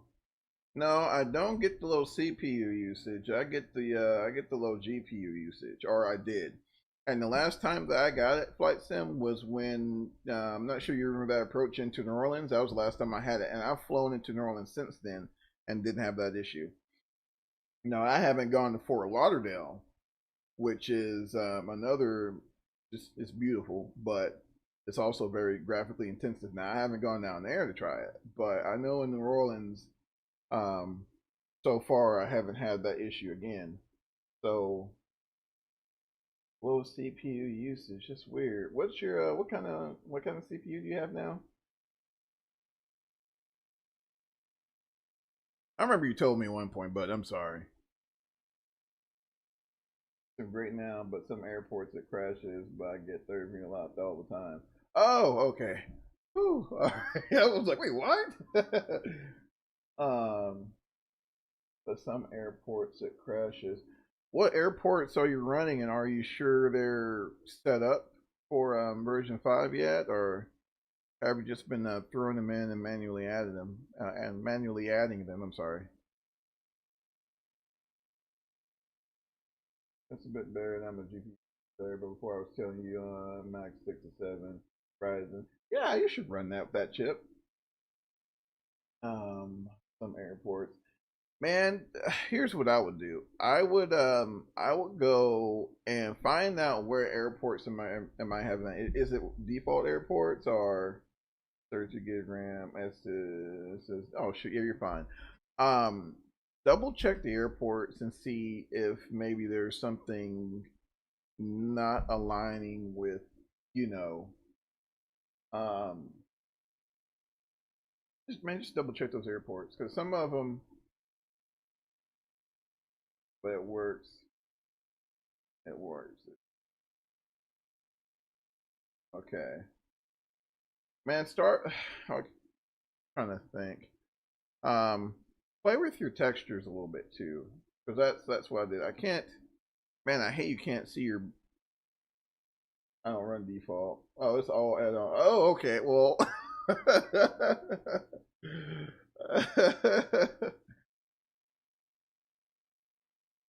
default airports are for peasants. Now. No, I still run default airports, because there's some airports like Jackson, Mississippi, like no developer has touched that airport yet, so I still run default. Sarasota, I think is another one too. Like all the airports run flawlessly. Oh, okay, I got you. That's weird that you'd be having the VRAM issue though. Have you? Trying to think here. Have you got the latest hotfix for version 5 yet?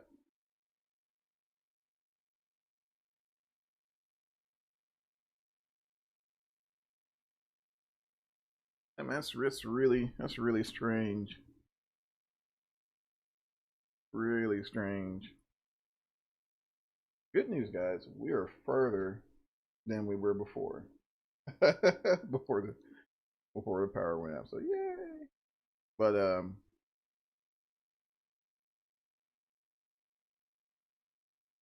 I think, like I said, for me, I'm most happy about the fact that the stream didn't crash because of the sim yet. I can at least take some solace in that.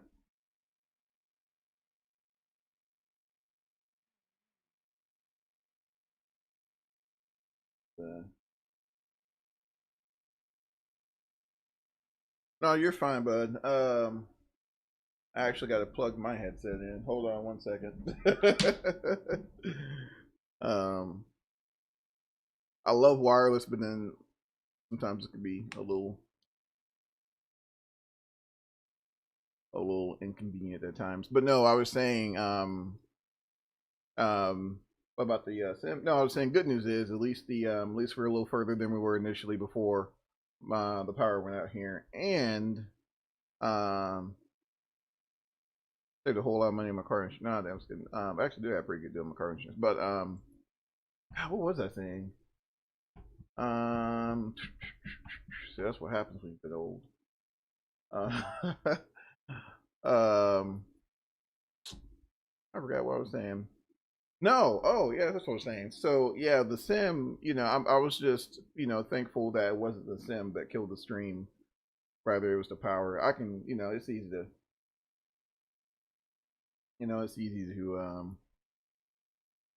You know, well, powering can't really do much about that, but you know, it's like the Sims, like no. There we go. Now I can hear. All right. Yeah, I got these. I have these wireless Corsair headphones, headsets or whatever, and I like them, but like um, the battery isn't the best. Um, but the range is good, so it's kind of to try to plug them in when I can. Let's put this guy in cruise. What's going on with P3? I'm reading Orbit Honolulu. They're working fine. Oh, we can go. Working fine. And now when I look, the water is underground. So that's a known problem, FlyTheMaddogX, and it's one of those things. You know, we have to remember, because I have to remind myself. I find myself, you know, like yesterday I was just, you know, just. But we have to be mindful that this platform is still in its infancy, still very new, and we have to be conscious of that. And Orbix Orbix is aware of it, and it's an issue with elevation in P3D. It's getting worked on, but it's just going to take some time. That's all. But no, I totally get what you're saying. Like the other day, I was on a probe somewhere, and I was, you know, it's kind of, you know, you kind of like, you know, taking it all in. You're at cruise, and you're like, oh, let's go over here, look over there, and I look over here, and there's like some buildings level with me, and I'm at 380. So, you know, I get it.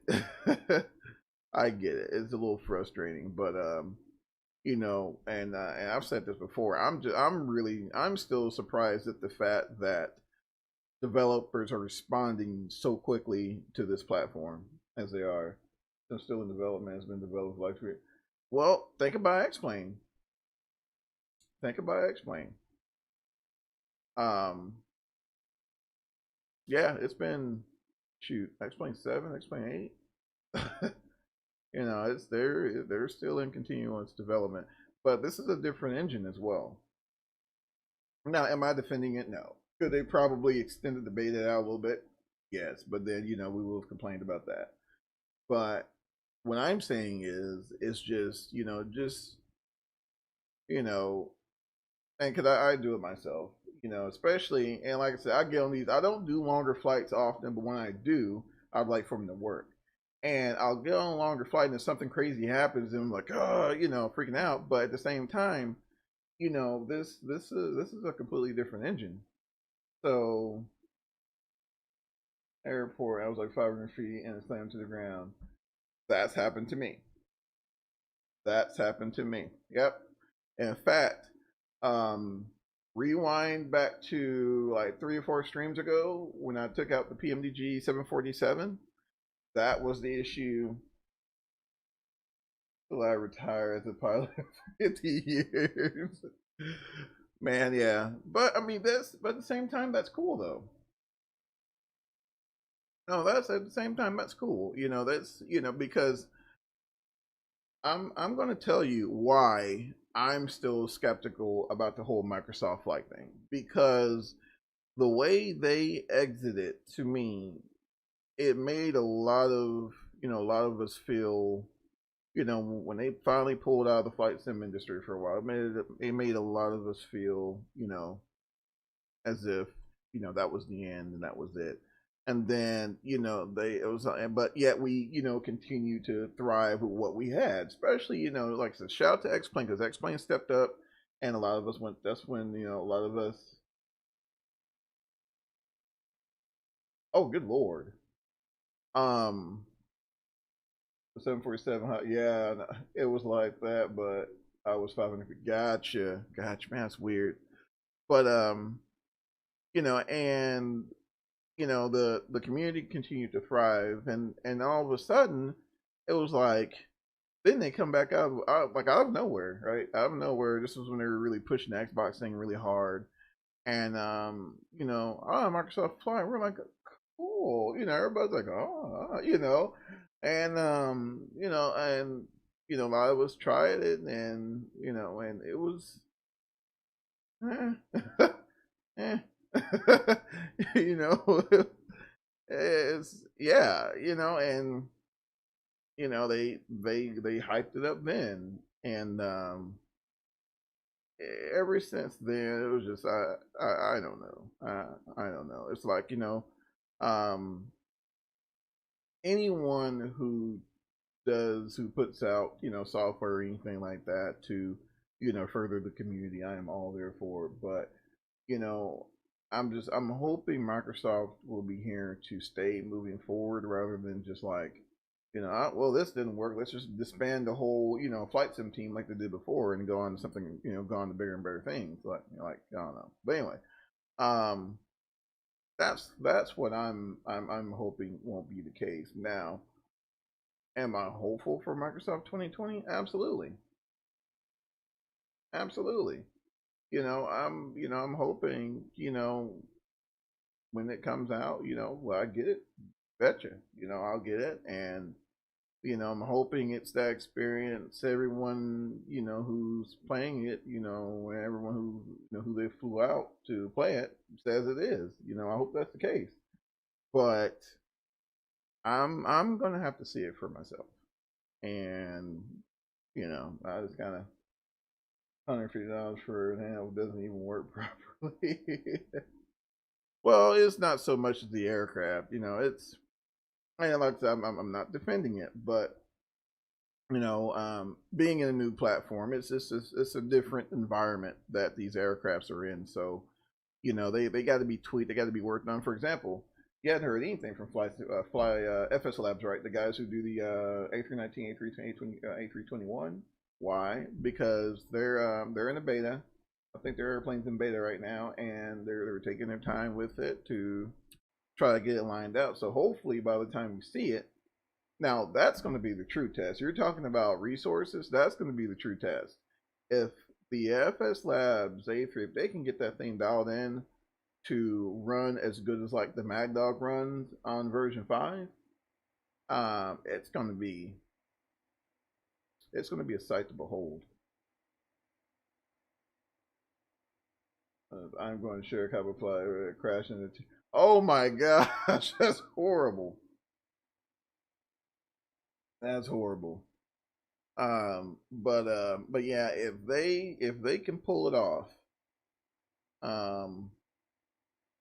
it's going to be something. It's going to be something. And from what there's been a few beta testers who mentioned that so far it's performing amazingly. Because I don't know, every now and then I get a little nostalgic for the Airbus, and I'll load it up on version 4.5 like I tried yesterday, and everything went great, took off, and I'm like halfway in between. Where was I going? I think it was Fort Lauderdale. I was halfway between Lauderdale, and all of a sudden, blurry displays on your, yes, and come to find out that was I think it was the MIP mapping. You have to disable MIP mapping or MIP map VC and the settings, and that gets rid of it. So ever since I did that, it seems to be functioning a little better. We'll see. Because I hadn't flown the 747 since. But I did update. They did just push an update a couple days ago, and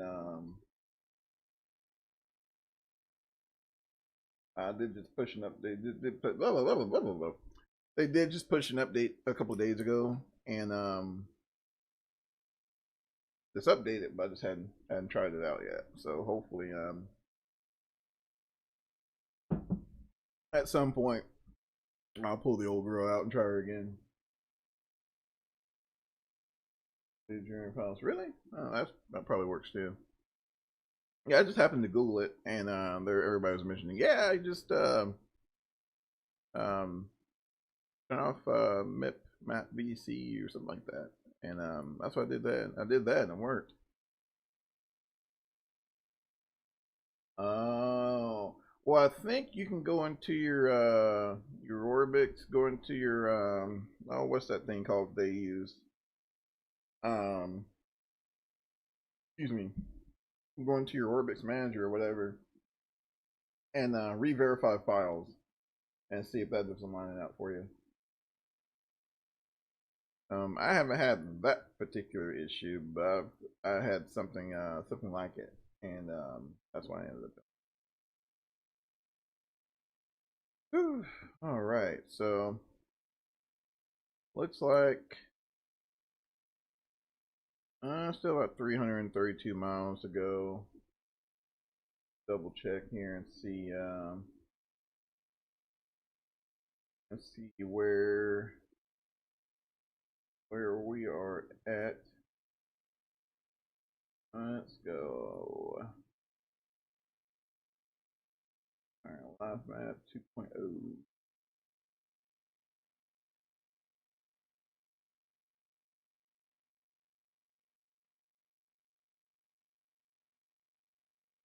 I know we're just hitting Roy, so we're right there. So still got about 30 minutes or so. No ATC in Chicago. That's gonna be interesting. Trying to kind of zoom in here and see where these guys are departing out of. Let's see. Can't really see a whole lot just yet. Not just yet. Flight summary.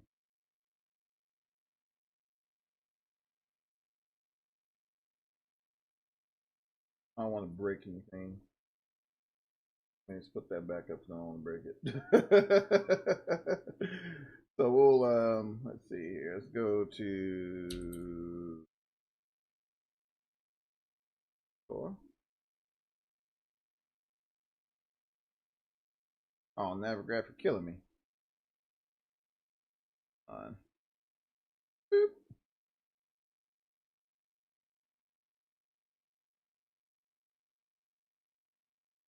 Hold on, gents.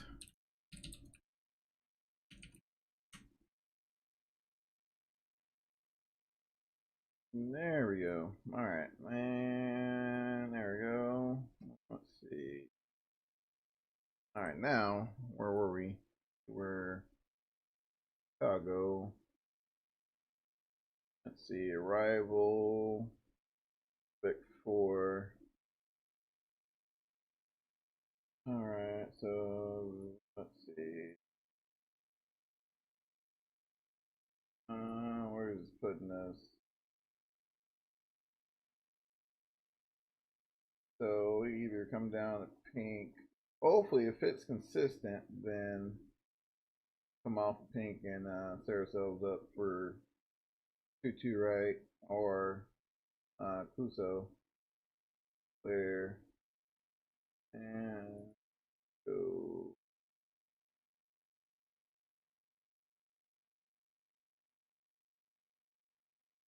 Forward. Okay. I think we'll be, I think it's Echo 13 for us there. So hopefully that that remains the case. We'll see. These shells that let's see here. Let's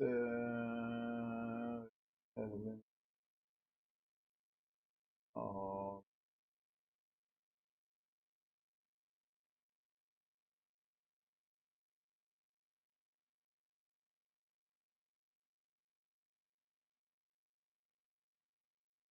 oh, did it really?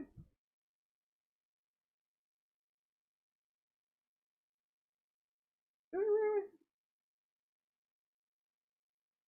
Let's go back real quick.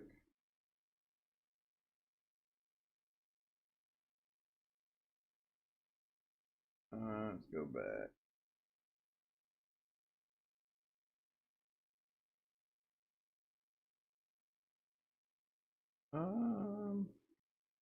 No, I had to replay it.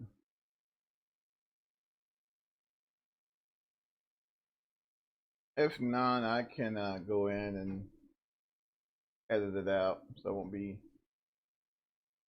too much of an issue.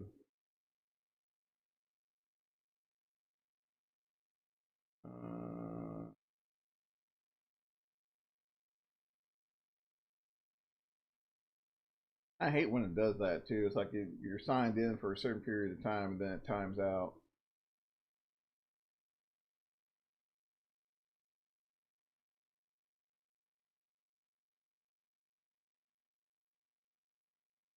Oh. Oh. Yeah, I was looking, I was like, I don't see that.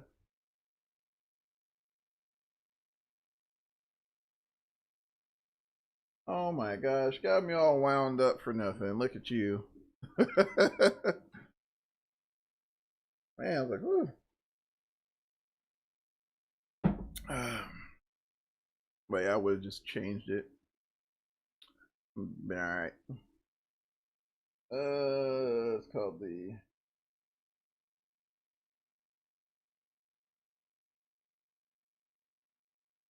woo.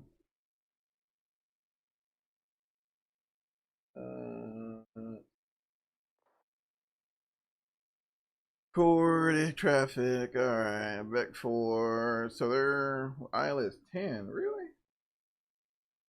Are they taking?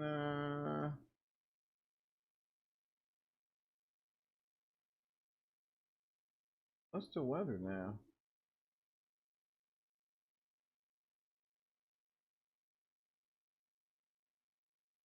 They're ILS.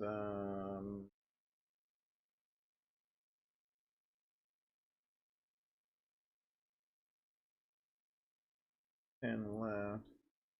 You know what? I'm sorry. I'm sorry. Yeah, so it looks like the winds are 110, so that's gonna be 10. All right, so that's cool. Cool. We'll do. Yeah. He's going 10 left as well. So heck, let's just do 10 left then. Come in 10 left behind this gentleman, so 10 left. Everything else pretty much the same.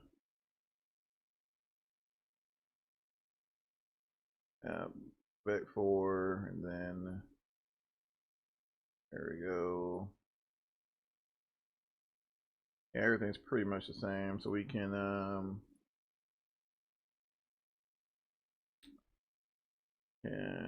here. Yeah, let's look over data. There we go. I can drill down and see.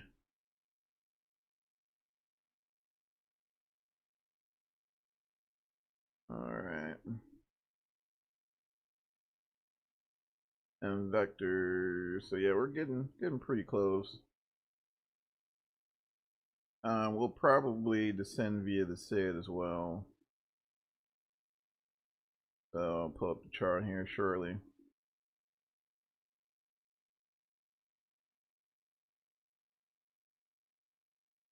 $1 billion. You're good. Would you ever trust your kids so at their age for? No, no. Actually, my 10-year-old has flown a 172. I mean, of course, not by himself, but I mean, he didn't have any problems in the airplane when he's supervised. But you know, excuse me, it'll be it'll be a few years. Maybe 16, 17. I mean, he's wanting to start now, but I'm probably wait till he's maybe 16 or so, and you know, where he can actually log his hours and all that fun stuff. But I mean, as long as he's supervised, he doesn't, you know, doesn't have any problems in the airplane. All right, let me get my lights. Oh, I mean, one's 5, the other one's 10, so I think it's a little early to call, but man, they can be wherever they want to be. You know, just something at one point I chose to do, but I mean, if they want to, you know, whatever they want to be, you know, and I mean, it's gotta support them, right? So, I mean, would it be cool? Sure, it'd be cool, but let's see. Turn to. Oh yeah.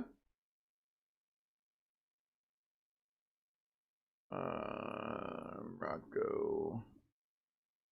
MZ. Okay, so we're still quite a ways out. Yeah, we're still quite a ways out. 4,000 downwind. All right. Airport elevation 600 and. See, have I done a? Yeah. The airport elevation is 609 feet. Getting our pressurization panel set up. And weather. Oh, yeah, so it does update. Cool. Let's see. 160. Oh, man, so 1 minute. All right.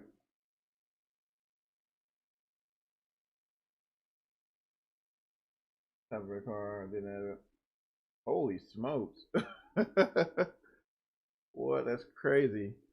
29er. So creep up a little bit right there. All right. Hurry up here. Let's make sure everything else looks kosher. That looks good there.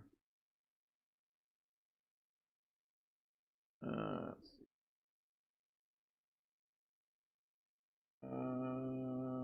Let's see.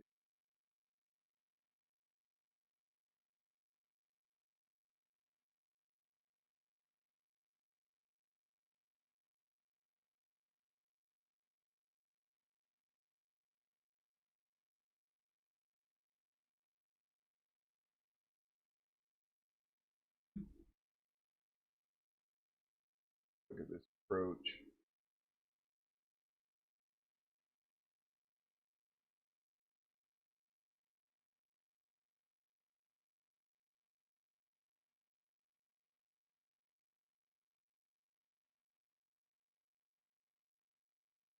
Set for.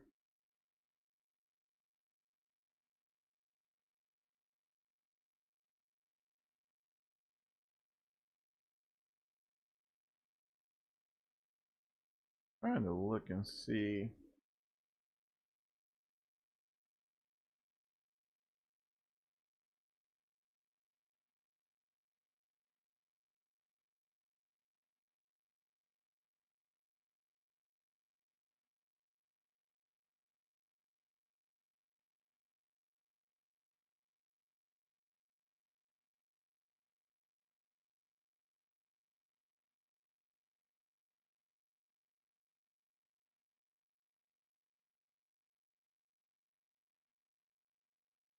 Oh yeah, man, they about that time. There be trolls. All right, that's the looking.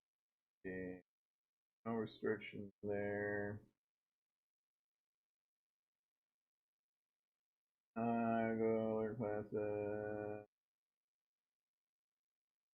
Good luck, bud, man. We'll see you in a bit. Not too skilled, man. Right. Go back to chart list. List 10. Fourth tower.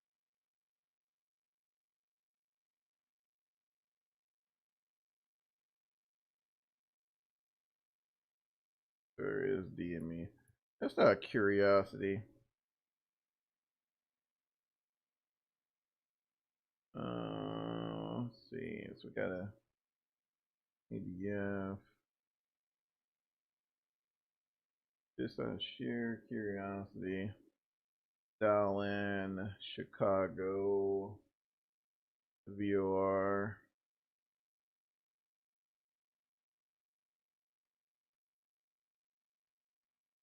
Alright, we're still a ways out.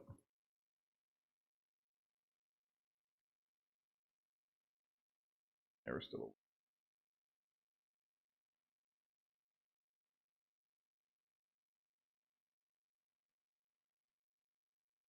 So on the Mad Dog with it, if you look in this route, we have vectors placed in there for the as per the arrival. Sometimes your distances can be off there, so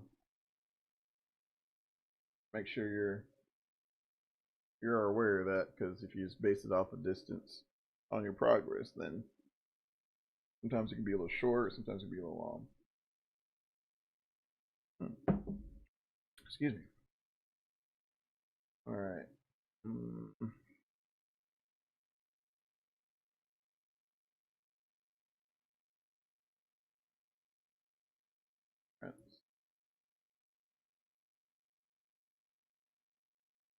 Close that.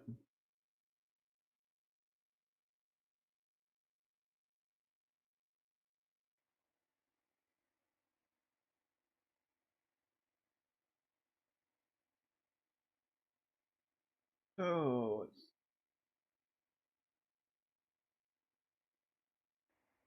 there we go. I really need to work.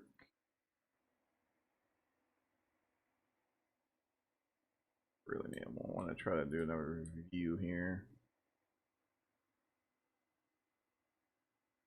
Kind of on the wing, like the default view, but not quite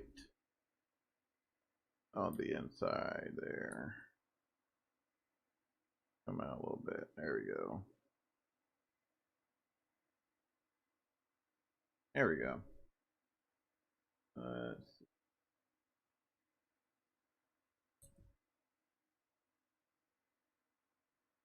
And update preset. Cool.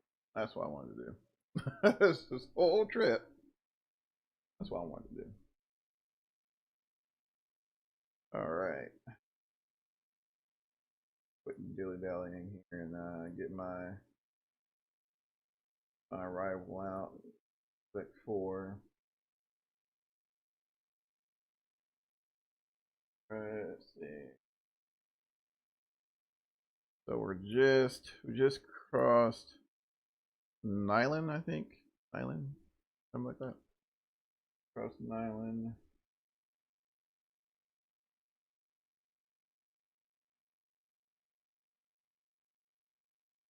Okay.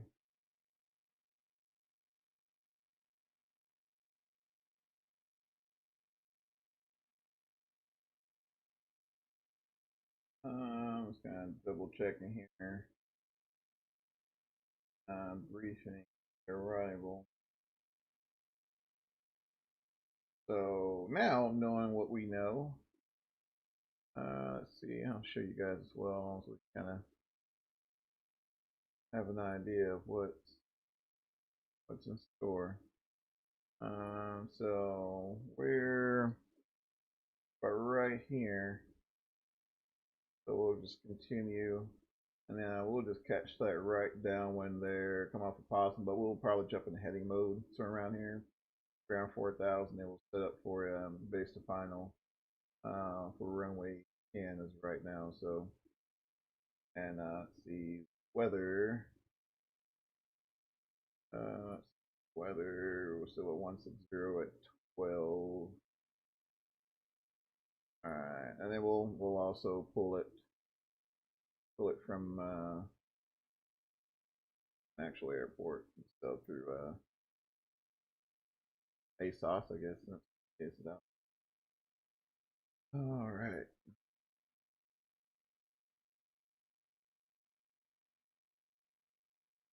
Done with second class. Are you serious? Holy cow! I wish school was like that for me back in the day. Holy smokes, that was insanely quick.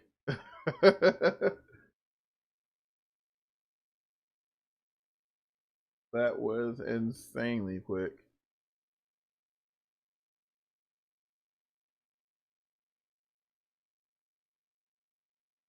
All right. Let's do this. Let's see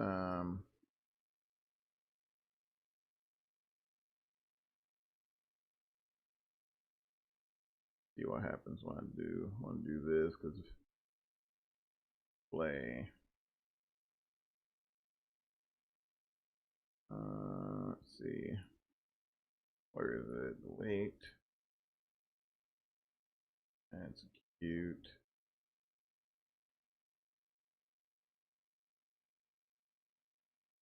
Let's see. Leave that discontinuity in there.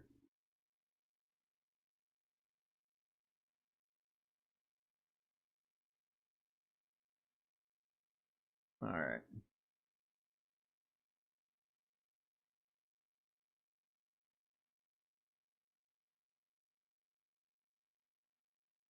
Okay. Look here and see.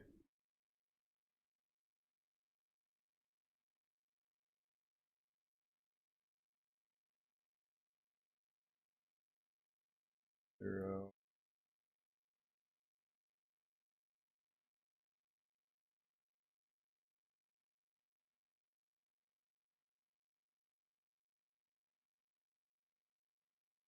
And there's like a conga line flying this. I was just looking at this, guys. Holy smokes. This is crazy. Let me bring this back up so you guys can kind of look. Look at that conga line.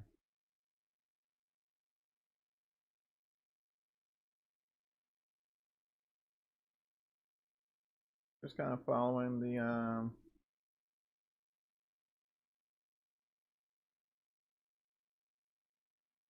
it's like he just, or if he follows it all the way on down.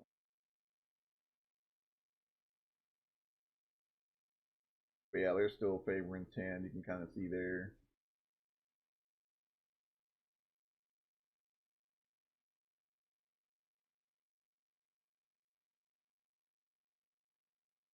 All right, so according to this, we got about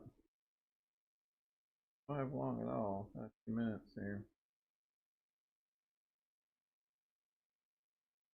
Go back to that guy. That's crazy.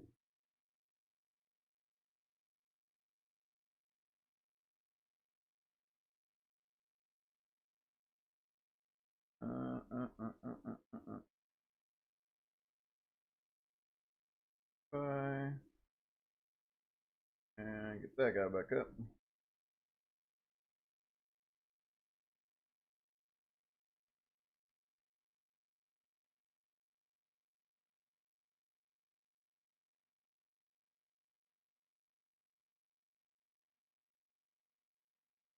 Great Lakes there.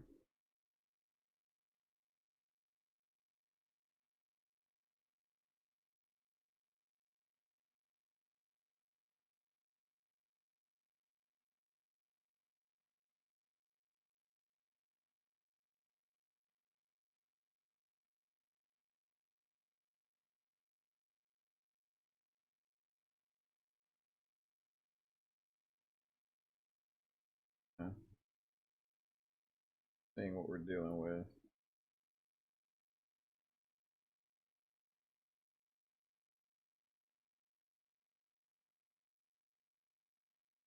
Okay.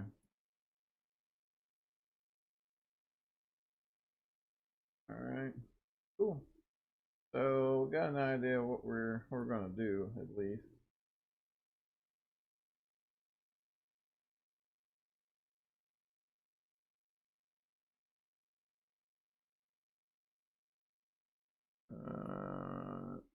Ooh. I love the fact that you can just kind of click your way. There we go. Makes life so much easier. So much easier.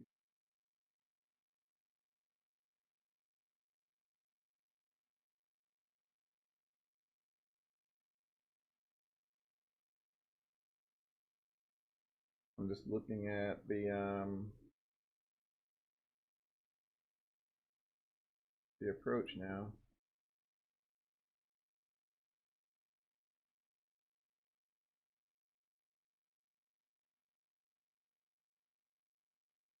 Get a while.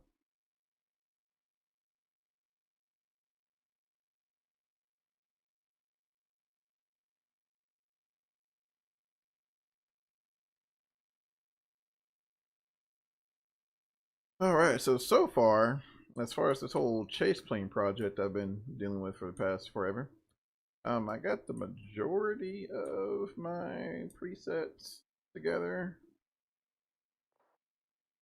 So just got commencing months for, okay. I got the majority of my presets together. But I do love the fact you can just kind of float around and not do that. Let's see. I really just get up close there.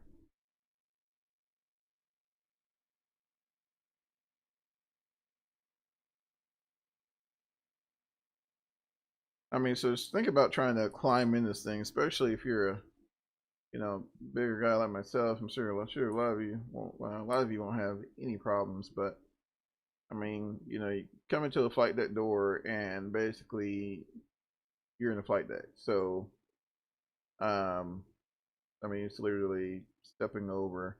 Wish the Saab was the same way, but it was much smaller back then. And it's kind of stepping off the center console. Now I know some aircraft the seat comes back and then kind of comes over, so you have a little more space here to get your legs. But otherwise, you kind of have to find you a handhold, which I know the 737 does, and the Saab did as well. It was kind of up here, a little indentation where you can put your hands. But I don't see one up here. Maybe it's not modeled or something. I don't know.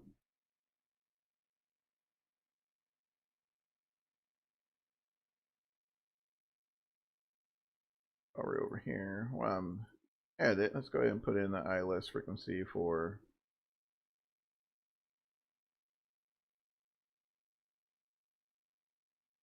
and there is the DME, I think.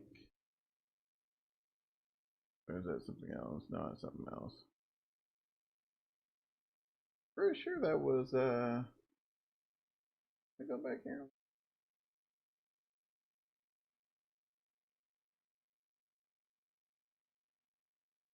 Okay.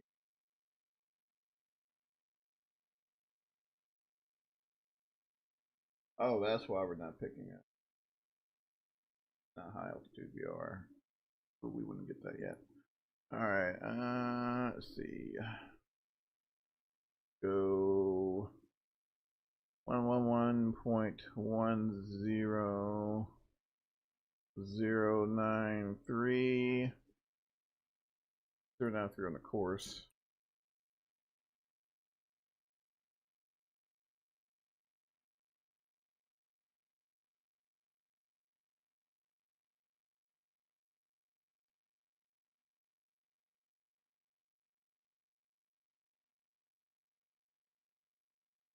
All right, let's go ahead and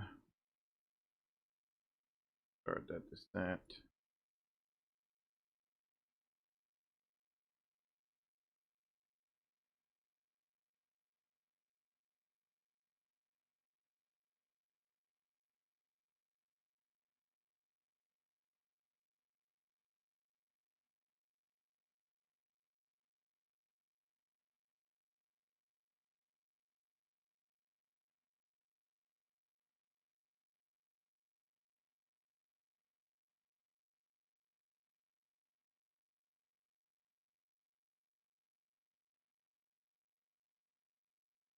And seatbelt signs on.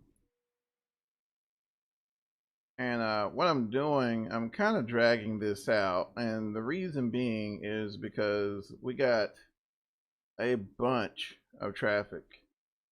Coming into Chicago and a lot.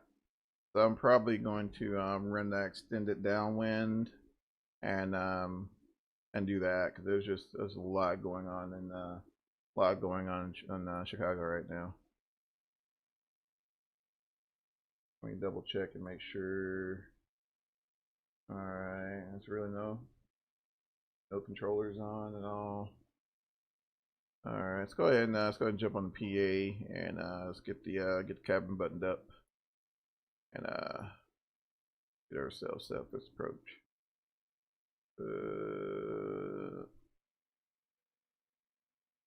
I'll just put it should be on PA. Oh, there we go.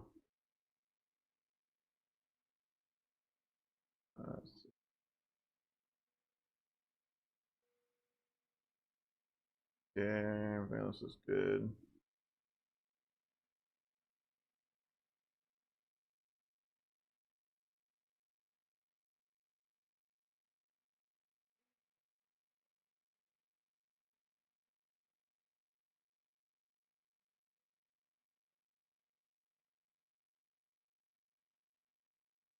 Okay.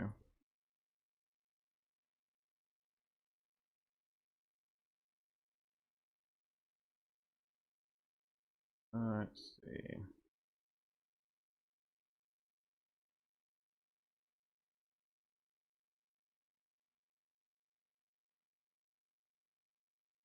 I guess we'll go ahead and make a call. Chicago traffic, Delta 43. 4383 is 30 to the south.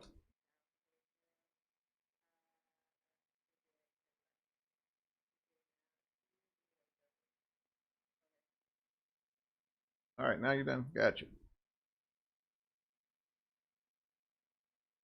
Air traffic Delta 4383 is on the Vic 4 arrival, crossing Monks. We'll be shooting for the ILS runway 10 left. Air traffic.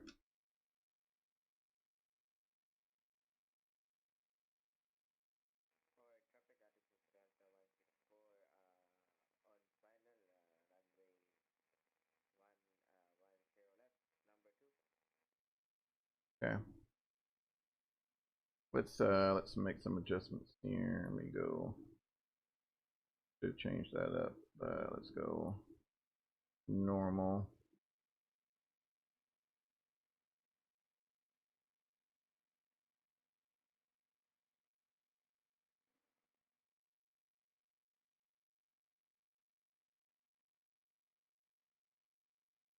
And set for go around.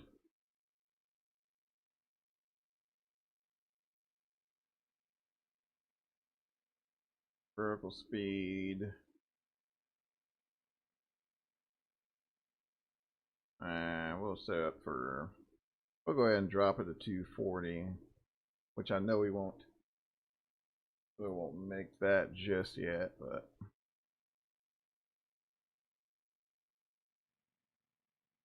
go ahead and come on down.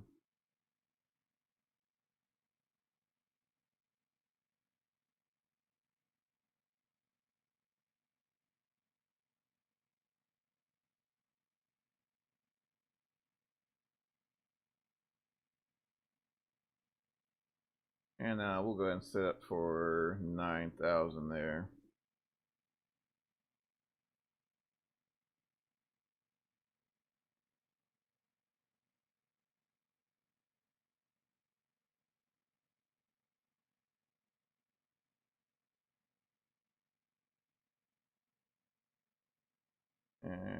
That's below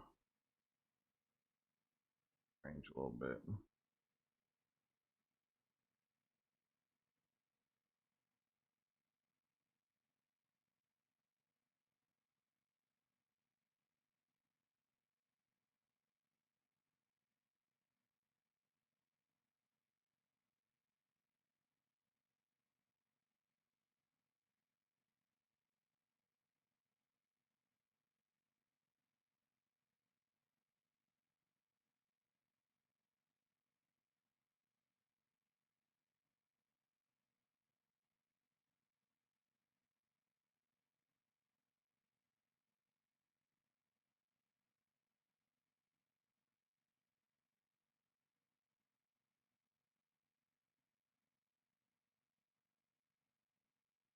Okay.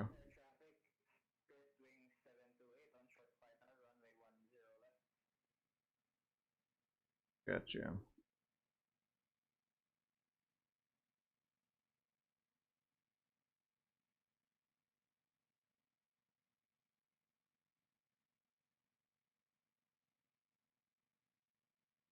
Okay.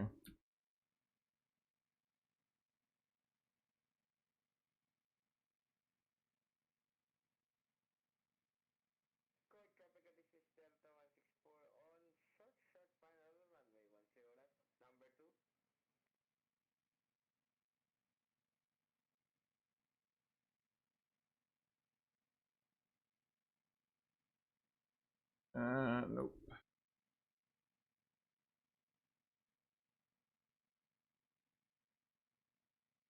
Let's see. Air traffic Delta 4383 is on extended downwind from runway 10 left. We'll come in about 25 dm out.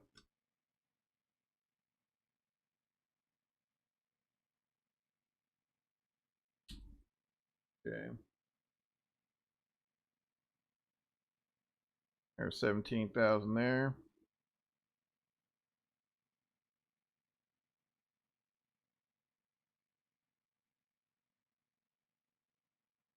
Give these guys plenty of time to. I just don't want to be anywhere there. Oh man. All right, while we're doing this, let's go ahead and get our hydraulics. Get our pumps to high, transfer an auxiliary pump to on. Let's see here. Yep, speed brake is extended.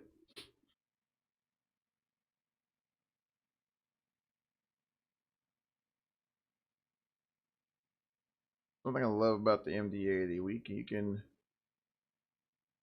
it depends on the day. Sometimes she's a little slow in the climb out, especially when you're heavy.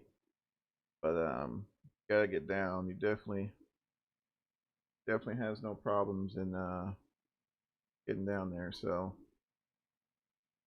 then we got slats to use as well. Right? Right? Alright, let's just come up a little bit out of the vertical speed for the moment.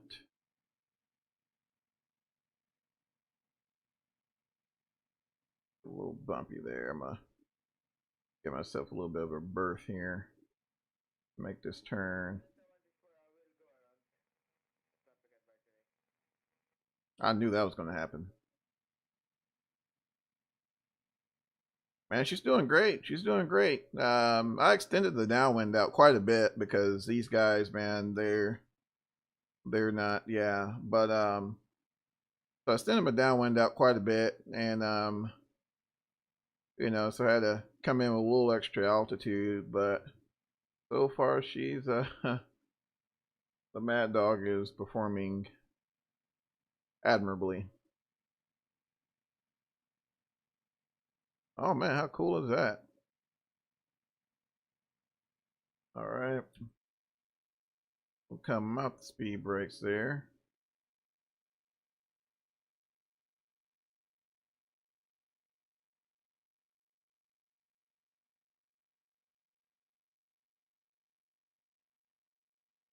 All right. Shallower up to about 1,500 feet. And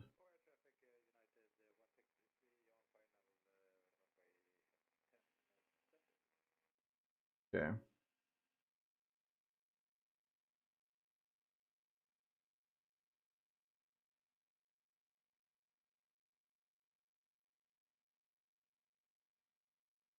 Alright, traffic Delta 4383 is turning base for a 25 or so mile final for only 10 left. Alright, traffic.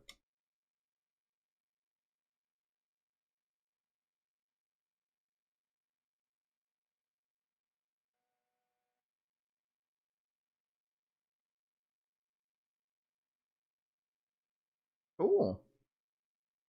Cool, cool, cool. Alright.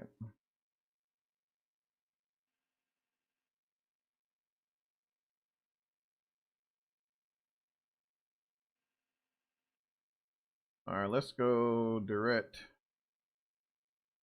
Arst. Go direct that guy.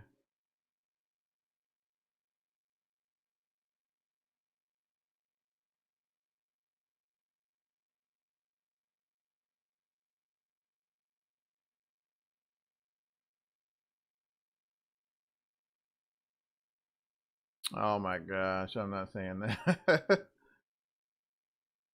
That's terrible. Try to keep it clean.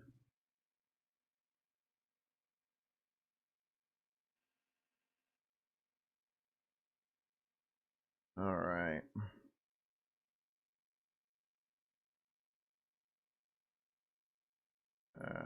Need to run that one more time. There we go. All right, so we're on altitude hold right now.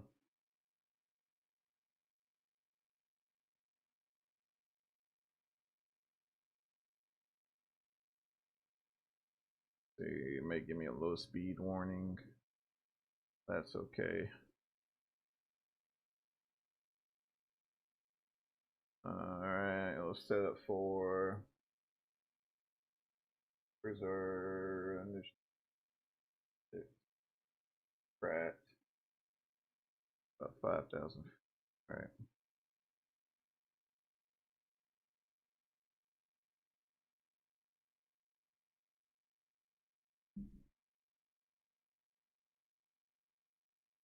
Alright.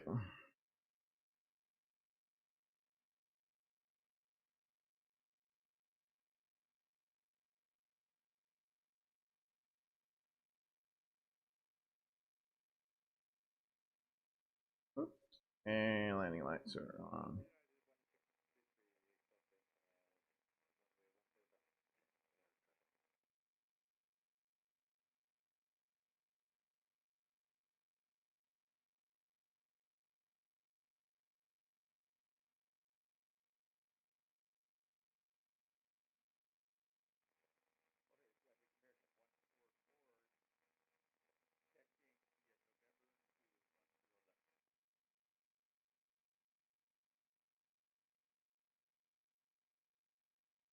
Okay.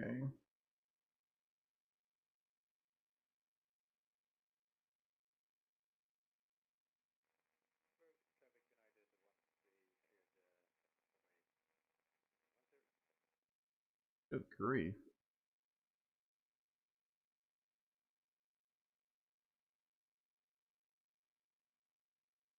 Fire traffic Delta 4383 is about 8.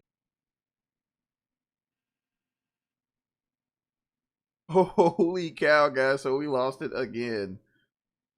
Oh, man. I don't know what's going on. Maybe they're working on the lines or something, guys. I don't know.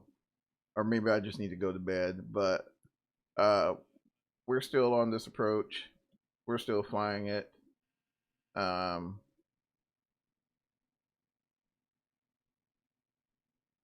my gosh.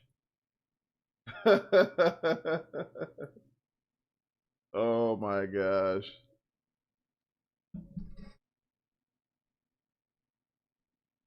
Holy cow. All right, spoilers armed.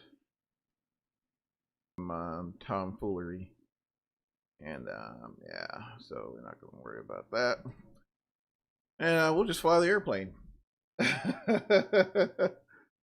Oh my gosh. Oh my gosh. What a fiasco. I'm telling you guys, I am on some Indian burial ground or something. Something, guys. The sim's okay though, so that's what matters. All right, guys, we're about 1,200 feet there. Need a little trim. We're lined up, looking good, feeling good. None of that's in, but it's all right. Let's see. I do want to check my GPU memory. 3.8 guys in GPU memory. 3.8.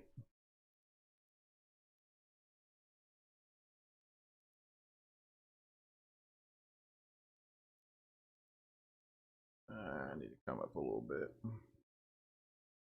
I need to come up a little bit. Crosswind there. Off to the left.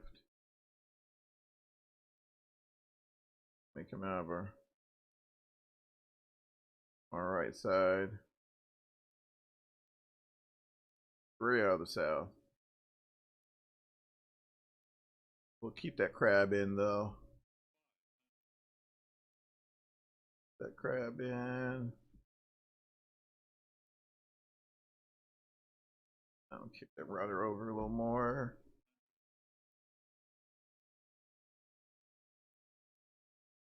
All right. Pretty good.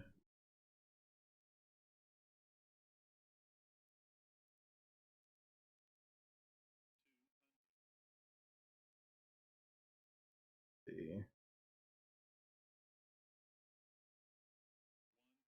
All right. Start my rollout here. Straighten up. All right.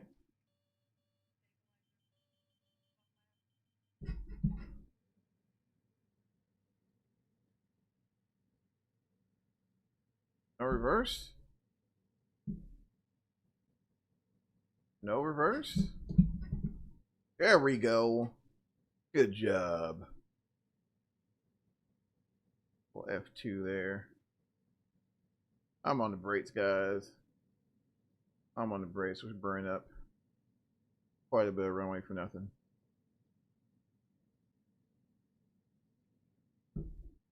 All right, there we go. Holy smokes. What an ordeal.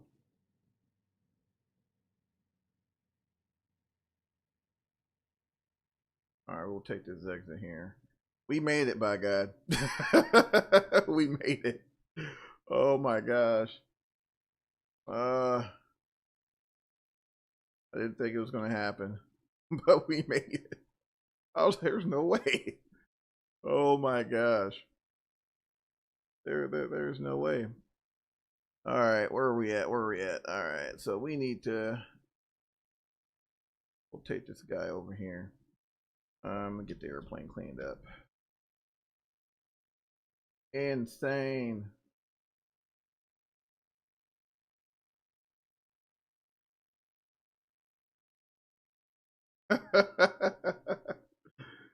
Oh man. Time to grease it. Hey, what's going on, Big D? What's going on, guys?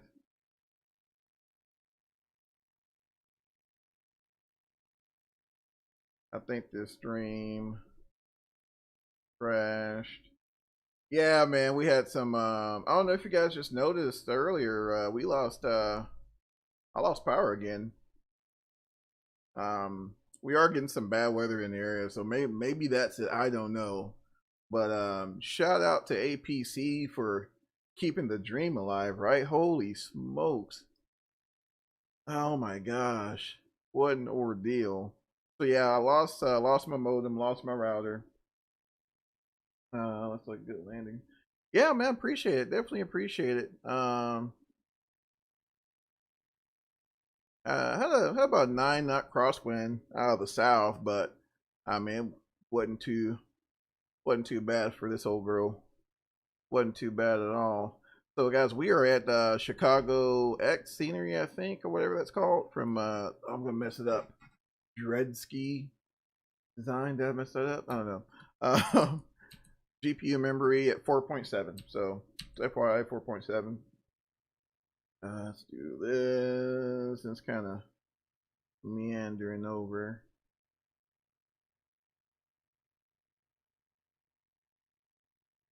Turns on, screams, need to reset it. Yeah, man, like I said, we have really bad power here in Texas, and I was getting just all kinds of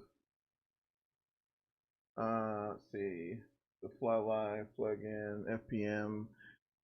Actually, yes. It's actually, this is actually is this Fly Live what I'm using now? Yeah, this is Fly Live. So I need to update my overlay. So next stream, hopefully I'll have the honeycomb set up by then. But next stream, I will have the overlay adjusted, and that way we can at least get a foot per minute, just kind of see. I know that was fairly firm-ish, about 150. Yeah, I mean, frames are good too. I mean, I'm getting 30, 40 frames a second, so I mean, it's not bad. Not bad at all for, you know, decent scenery. Now the question, guys, is where to. Yeah, I just gotta enable it. Where to park? I don't want to park there. And plus, I gotta give my APU time to spool up because I haven't started yet. Oh, not on the ground. Yeah, I gotta get this yoke, guys. I gotta get this yoke. If you can see, my tiller is still kind of towards my side, so I'm having to like, you know, reach to move the tiller, but we're making it work the best we can. We're making it work the best we can. Let's see. Here's the APU coming up there. Put that back on run. All right. Let's see if we make this turn. Oh, man, it's packed over here. You know what? You know what? No, it's not, because we're about to take Echo 12. Come out right over here. There we go. Beautiful. Beautiful. Still got the radar on. I'm pretty sure we're irradiating a bunch of people, but it'll be fine. We're taxiing to the grass. Man, this thing's a handful, especially when she's light. It's a handful. All right, buddy. Take care, man. Thanks for swinging by. I think I'm out of here as well, guys. I think we've done enough damage, and I'm just glad we finished out the stream. So, guys, I'm gonna shut this thing down. I'm gonna go find the priest, and you guys take care of yourselves, and we'll see you later.